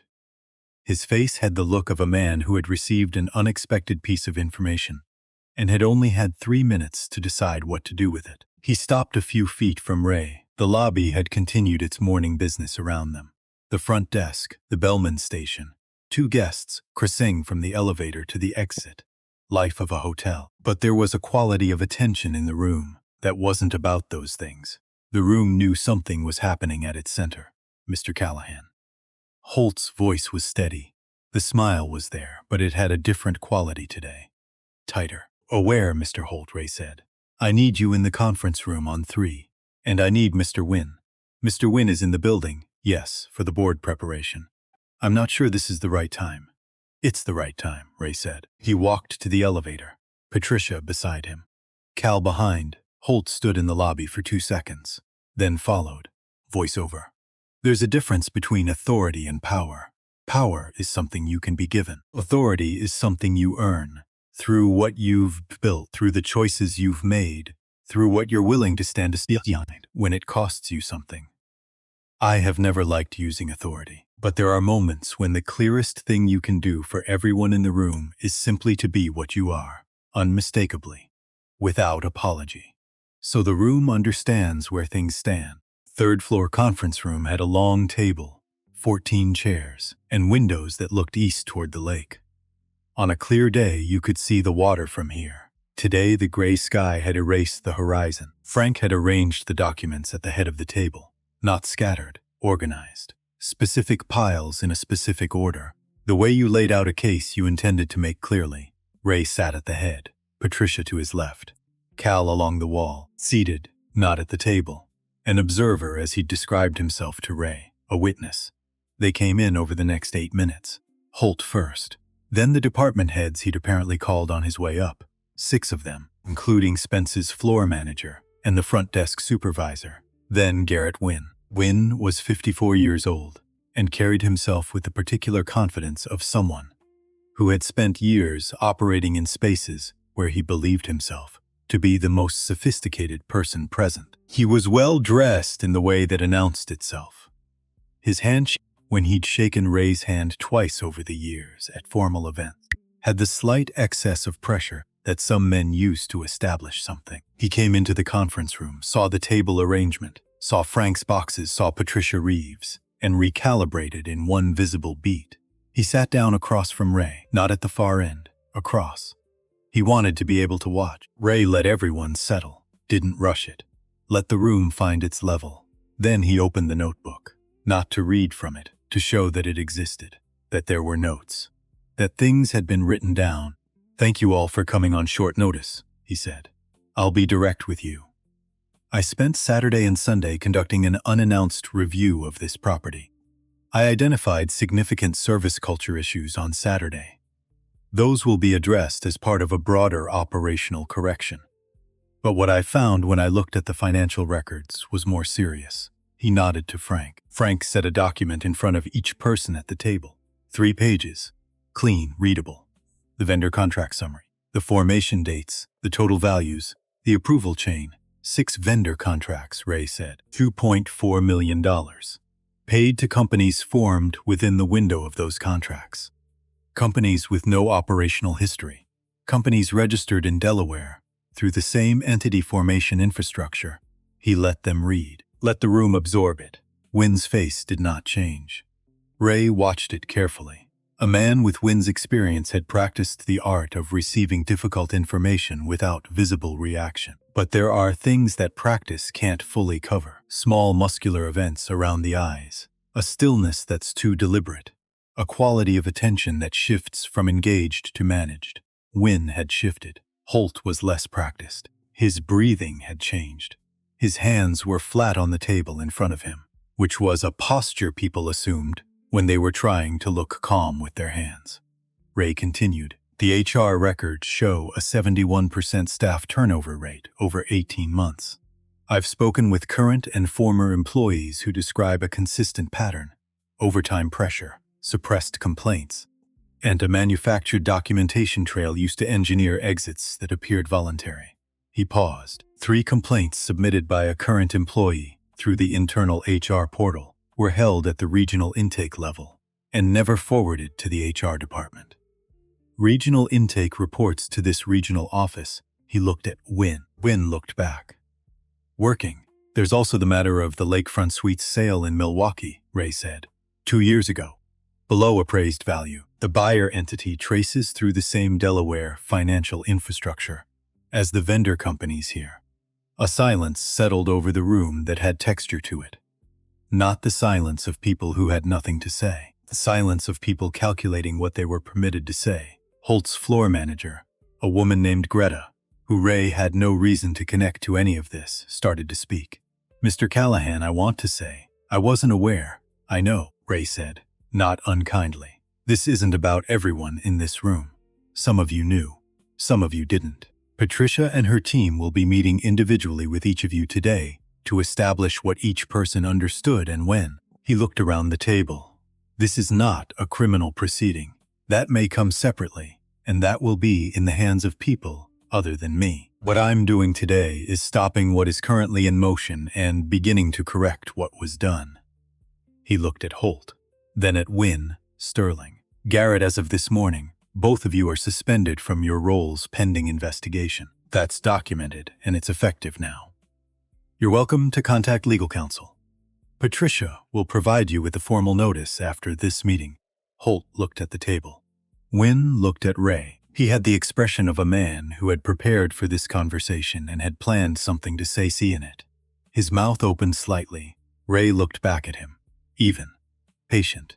Wynne closed his mouth. That was the moment. The moment when the room understood completely where things stood. For everyone else, Ray said, and his voice shifted. Not softer exactly, but wider, including more people in it. I want you to understand something. What happened here was built from the top down. The people who were asked to perform below the standard they were capable of.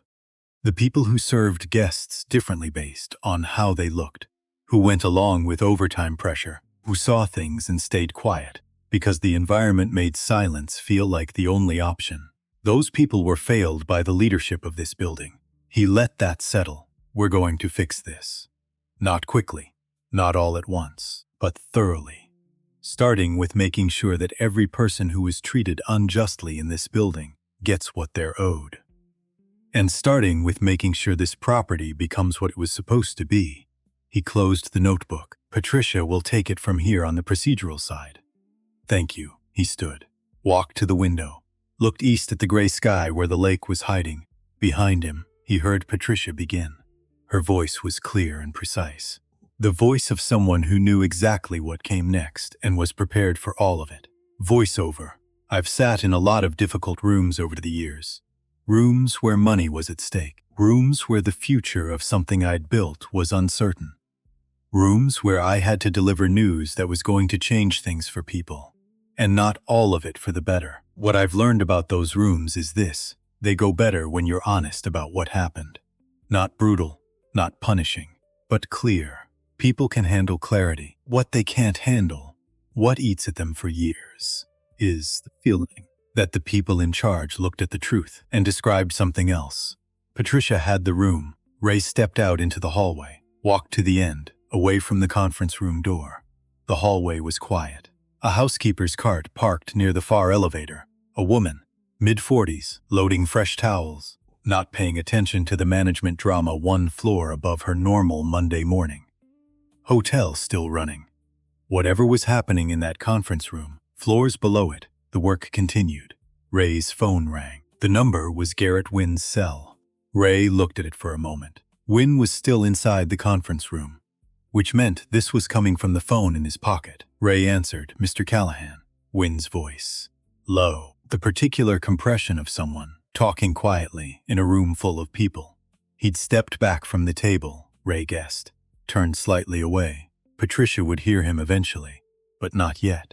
I think we should speak privately. We're speaking privately now. I mean in person. Before this goes any further. There are aspects of this situation that you don't fully understand, and I think I understand the vendor contracts, Ray said. I understand the Milwaukee sale. I understand the audit committee arrangement. A pause. Shorter than it should have been if Wynne were surprised. The board meeting today, Wynne said. The audit report. If that's tabled, there will be scrutiny of the full regional financials. Not just Sterling Pinnacle. There are complexities across the region that will create. Garrett. Ray's voice didn't rise. Didn't harden. He just said the name with the specific weight of a man who had run out of patience for a particular kind of conversation. You're telling me that if I look more closely, I'll find more problems. And I'm supposed to find that discouraging. Silence. I've been in business since before you were out of college, Ray said. I've had hard quarters. I've had properties that lost money. I've had people who worked for me make mistakes and cost me. All of that is part of running something. What is not part of running something, what is not something I correct and move on from, is what you built in this building. What you built was designed to take from people who trusted me enough to come to work every day. That's not a complexity. That's a betrayal. Wynne said nothing. Ray continued. The board meeting happens today on the revised agenda Patricia sent this morning. Your report is tabled. The region goes into full audit by an independent firm. Patricia has 3 on retainer. Whatever the full picture looks like, it gets looked at. All of it. You understand what? Yes, Ray said. I understand exactly what. And my answer is yes. He heard something in the background, Patricia's voice, asking Wynne to return to the table. One more thing, Garrett, Ray said. Desmond Krause is listed as an observer for today's meeting. I'd appreciate it if you didn't contact him between now and 2 p.m. The silence on the line was different this time. It had a quality of recognition in it. The quality of a man understanding that the perimeter he'd believed was secure had been identified. I see, Wynne said. I thought you might, Ray said. Go back to the table. He ended the call, stood in the hallway. The housekeeper at the far end of the corridor had finished loading the towels. She pushed the cart forward, moving to the next room. She knocked. Waited opened with her key. Went in to do the work. Ray watched her for a moment. Then he took out the notebook, wrote down the time of the call, what Wynne had said, what he'd confirmed without meaning to. He went back into the conference room. Voiceover. I learned something a long time ago about the people who build things they shouldn't. They believe, right up until the moment they shouldn't, that the thing they built is more solid than it is. They've lived inside it so long that they've mistaken their own architecture for reality.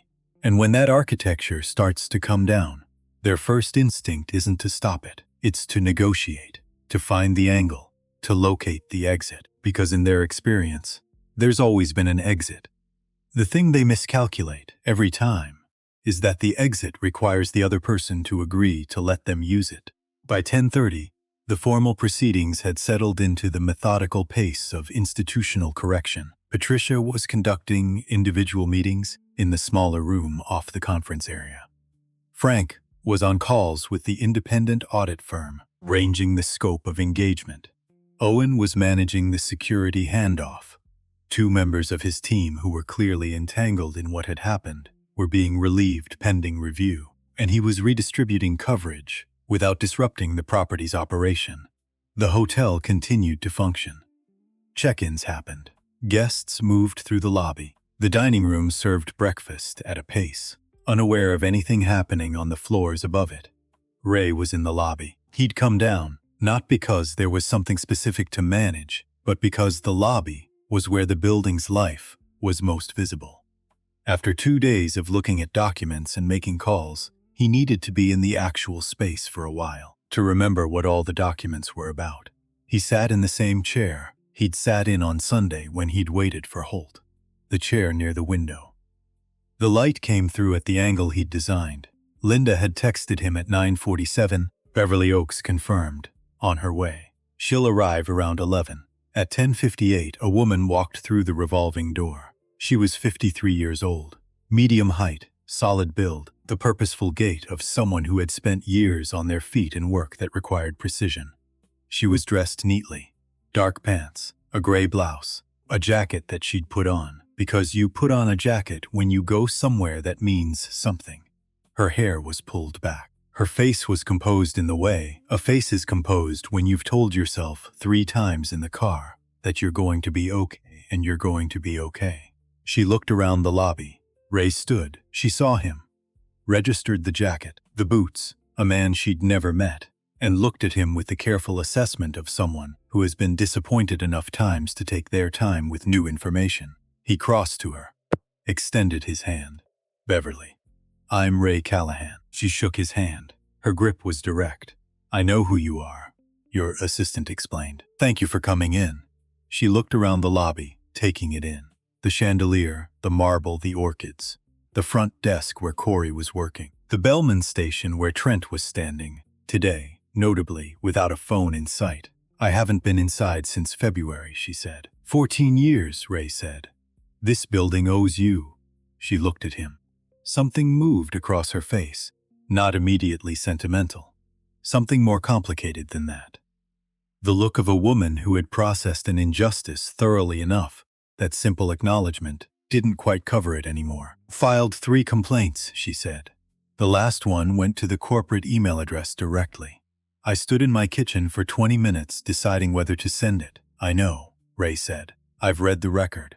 All 3 submissions. I know where they stopped, and the person who stopped them is suspended as of this morning. The regional intake system is under full audit, and the HR director of this property, the actual HR director at corporate level, not the regional coordinator, is meeting with every current and former employee who submitted a complaint to document what happened. Beverly absorbed that. It was a lot of information at once, and she took a moment with it. There are others, she said. Marcy Denton, Phil Okafor, Sandra Walsh, people who left the same way I left. I have all their names, Ray said. We're reaching out to each of them today. She was quiet for a moment. Then, what do you want from me? Was a fair question. She'd come here not knowing exactly why. She'd come because Linda had explained that the owner of the building wanted to speak with her. She'd come because 14 years of her life had been in this building, and then 1 week it wasn't anymore, and nobody with any authority had ever acknowledged what that meant. 2 things, Ray said. First, I want to offer you your position back, not as a formality, as genuine employment, with a written guarantee of terms that protects you, with back pay for the period since your termination, and with a formal letter clearing your employment record of the performance documentation that was manufactured. Beverly was still. Second, Ray said, I want to apologize to you. In person. Face to face. Not on behalf of the company. As the person who built this place and let conditions develop in it that made what happened to you possible. That's on me. Not entirely. But substantially. She looked at him for a long time. There's a specific look that people give you when they've been waiting for something long enough that receiving it feels almost disorienting. Not disbelief exactly. More like the adjustment that happens when something you'd stopped expecting suddenly arrives. The recalibration of a person who had prepared herself for any outcome except this one. I'm 53 years old, she said. I've been working in housekeeping since I was 24. I'm good at it. I've always been good at it. I know, Ray said. Your file reflects that. 14 years of it. She nodded slowly. Made a decision. I'll think about coming back. I need a few days. Take the time you need. The offer doesn't expire. She looked around the lobby one more time, then back at Ray. You came in on Saturday. As a regular guest, yes, they treated you like I didn't belong here, Ray said. Yes, the corner of her mouth moved. Not quite a smile. But how was that? Instructive, Ray said. She looked at him. And then, carefully, provisionally, the way trust comes back when it's been earned rather than assumed. She smiled. She looked at the lobby one more time, at the chandelier, at the marble floor that had held her footsteps for 14 years. Then she said something Ray hadn't expected. I used to stop sometimes, when I'd finished a room, before I moved the cart to the next door. I'd stand in the doorway and look back at what I'd done. She paused. A clean room is a real thing. You can see it. You can feel it.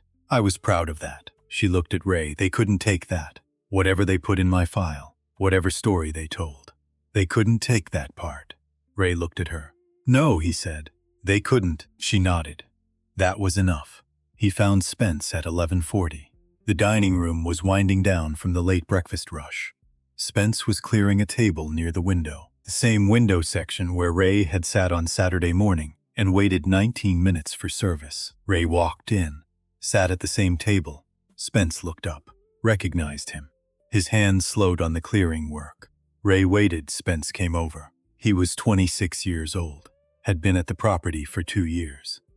His performance file showed no issues, which, given everything Ray now knew about how files had been constructed, he took with appropriate caution. But Owen had mentioned Spence specifically. He knew. He went along with it, but he's not built for it. You can tell. Ray had not forgotten that Spence had come to work 2 years ago, with a standard orientation package that told him this was a world-class property with a commitment to equal service standards, and somewhere in those 2 years has learned that the real standard was different. Sit down, Ray said. Spence looked around the dining room. His supervisor wasn't visible. He pulled out the chair across from Ray and sat on its edge. You know who I am, Ray said. Yes, sir. I spoke with Mr. Holt and Mr. Wynn this morning. They're not going to be here much longer. Spence's jaw tightened. He nodded. I need to understand something, Ray said. When you started here, what were you told about how to treat guests? Spence was quiet for a moment. The training said equal service. Best possible for every guest, and that's what you did in the beginning. For about 3 months, he said. Then my supervisor pulled me aside. The training was the baseline, but there was a system on top of it. Priority guests, VIPs, corporate accounts that those guests needed the A level, and others got standard substitute. And standard meant, Spence looked at the table. Standard meant minimum acceptable, technically correct.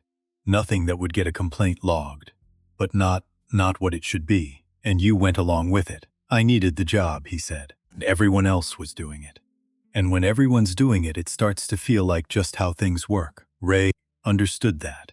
He'd seen it in construction sites, in manufacturing facilities he'd toured, in organizations of every kind. The normalization of the wrong thing.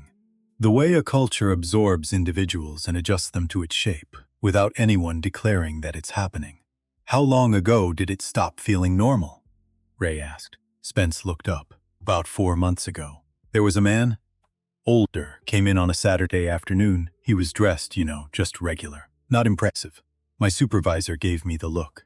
And I just couldn't do the minimum thing.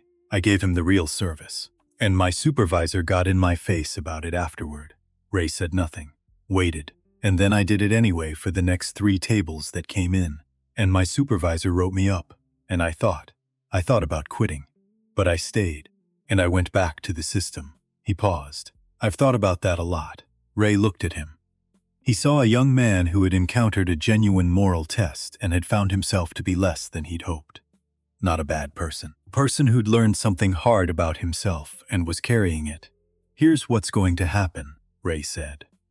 The system you were working in is being dismantled. The people who built it and ran it are being removed. What comes next is going to require people who actually understand what happened here, what it cost, what it felt like to be on the wrong side of it, and what it costs to admit that. Spence was very still.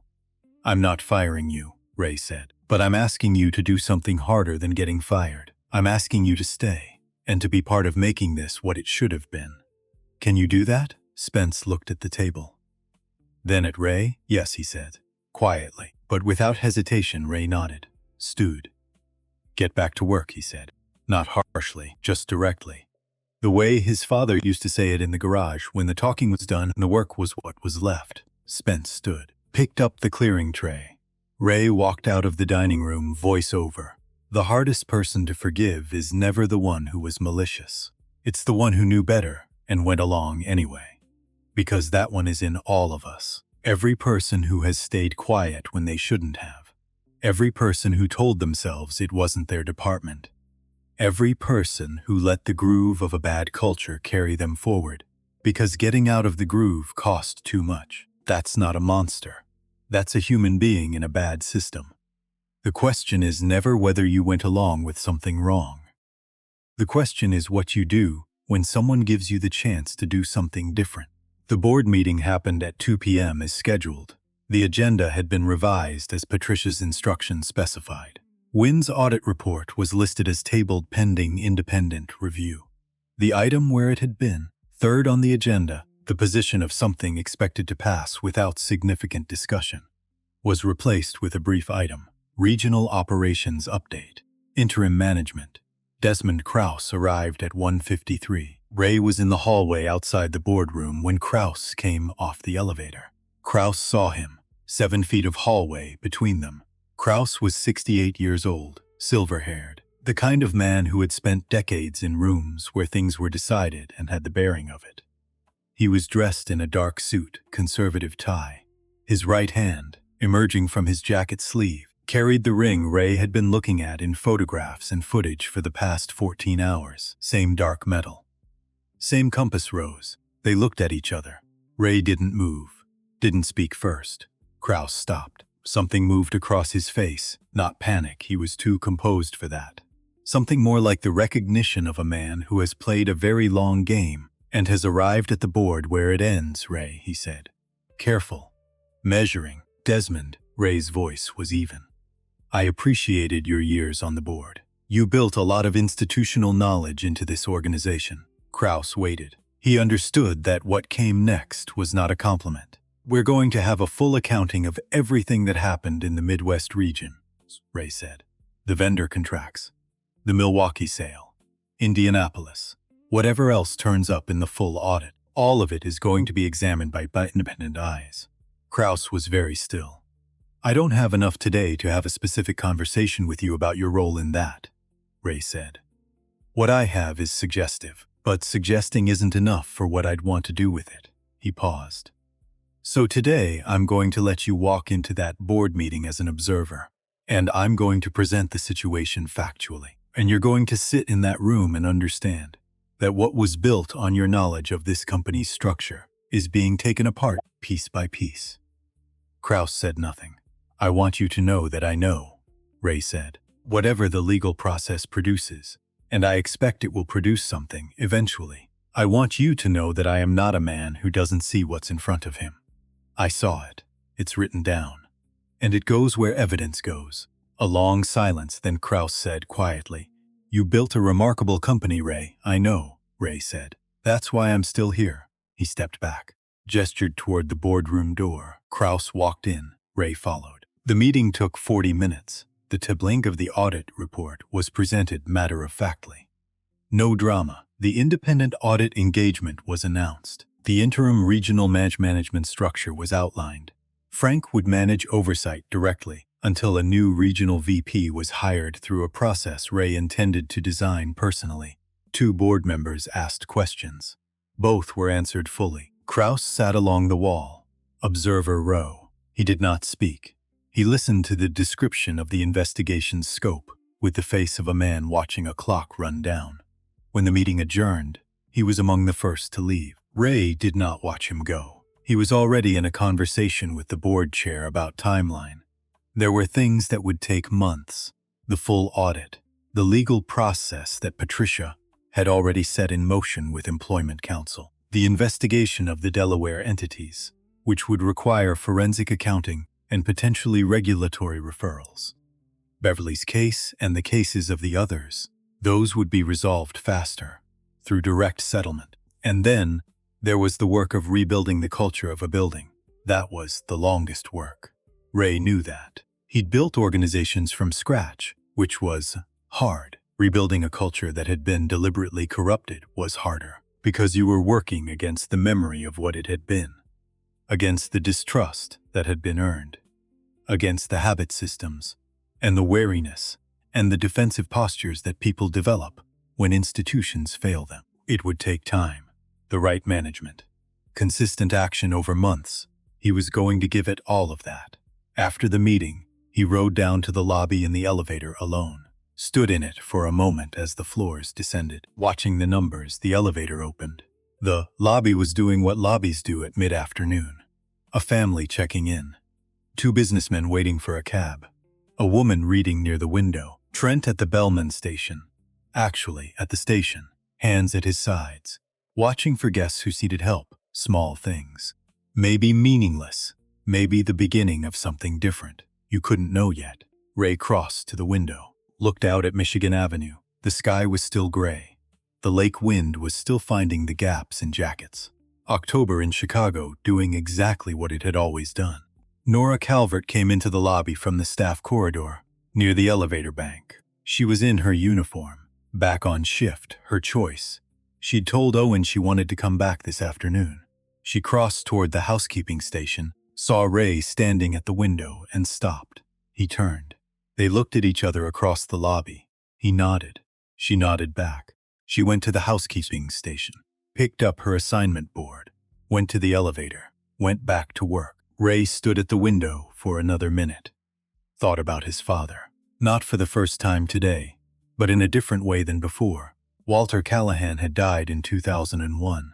He hadn't seen the Sterling Pinnacle finished. Ray had stood at the opening in 2004 and wished his father could see it.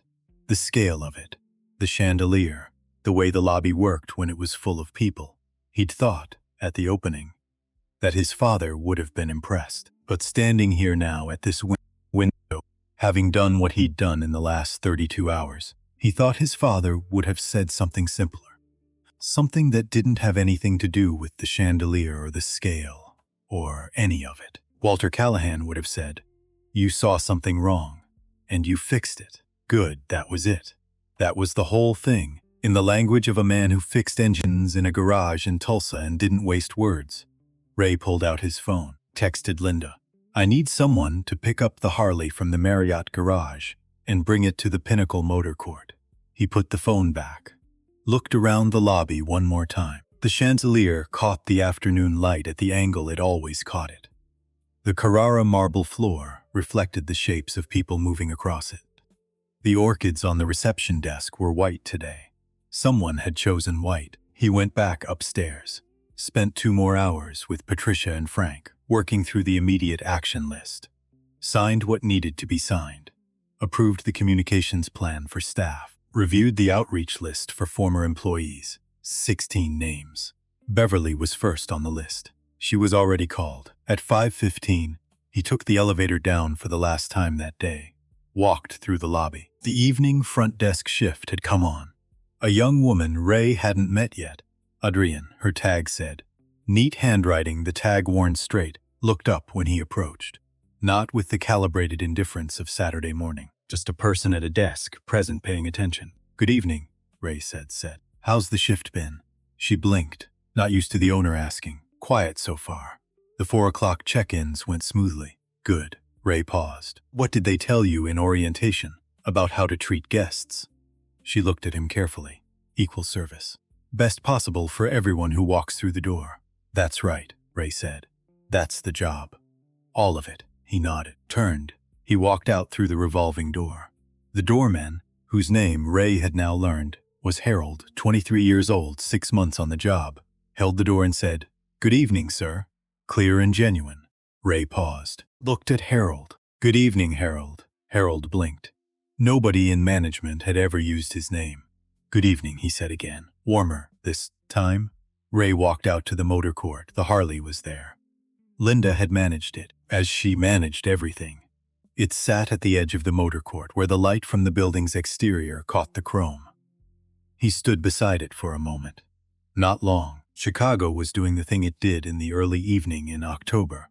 The light going horizontal, coming in low and warm despite the gray sky, finding the metal and the glass and the water it could reach. The Sterling Pinnacle caught some of that light.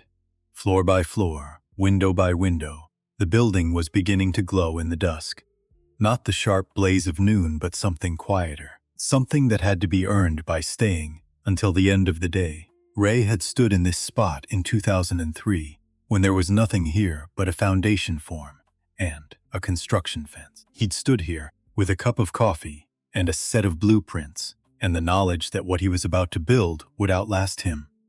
Buildings do that. If you build them right, they outlast you, but they don't run themselves. They don't stay what you intended them to be without someone staying close enough to the floor to know when something's going wrong. Without someone being willing to walk back in through their own door as a stranger and see what they've actually built. He'd learned that the hard way. He wasn't going to learn it again. He put on the helmet, swung his leg over. The Harley's engine turned over with the deep, even sound of a machine properly maintained. He sat for a moment. Thought about Nora Calvert going back to her floors. Thought about Beverly Oaks in her kitchen, standing for 20 minutes, deciding whether to send an email. He thought about what it had cost her to reach for a system that was supposed to work, and what it had meant when it didn't. Thought about Spence, standing in the dining room on Saturday morning, following the groove someone had worn into his behavior, serving the wrong thing, knowing it was wrong and doing it anyway, because the environment had made it the path of least resistance. He thought about all of it. And then he thought about what it meant to actually build something. Not the concrete, not the steel, not the chandelier he'd spent 3 weeks sourcing, not the Carrara marble he'd argued for because it would last 100 years, the thing underneath all of that. The reasons you built it in the first place. The standard you held the building to when nobody was watching. His father had held that standard in a garage in Tulsa. Every car that came through the door, every customer who trusted him with it. The problem is the problem. The fix is the fix. Fair price. His word that the work was good. Ray had built 47 floors on that foundation. He was going to make sure they stayed on it. He rode out of the motor court, turned onto Michigan Avenue. The city opened up around him. The buildings, the light, the traffic, the particular irreducible noise and movement of a city that had been going since before you arrived and would keep going after you were gone. The Harley found its speed. The engine settled into its rhythm. Ray rode north. Behind him, the Sterling Pinnacle stood in the early evening light. 47 floors. The Venetian chandelier visible through the lobby glass, throwing its fractured light across the marble floor. A building he'd built. Building that was going to be, from here on, what he'd built it to be. He rode, voice over. People ask what the hardest part of building something is. They expect you to say the financing, the risk, the years of getting it wrong. But the honest answer is simpler and harder than any of that. The hardest part is staying honest about what you've actually built. Not what you intended, not what it looked like on the opening day. What it actually is on an ordinary Tuesday when nobody important is watching. Most people avoid that question. It's uncomfortable.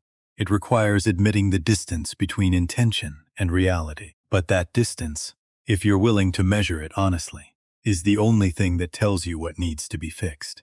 And fixing what needs to be fixed, that's the whole job. Everything else is just the building.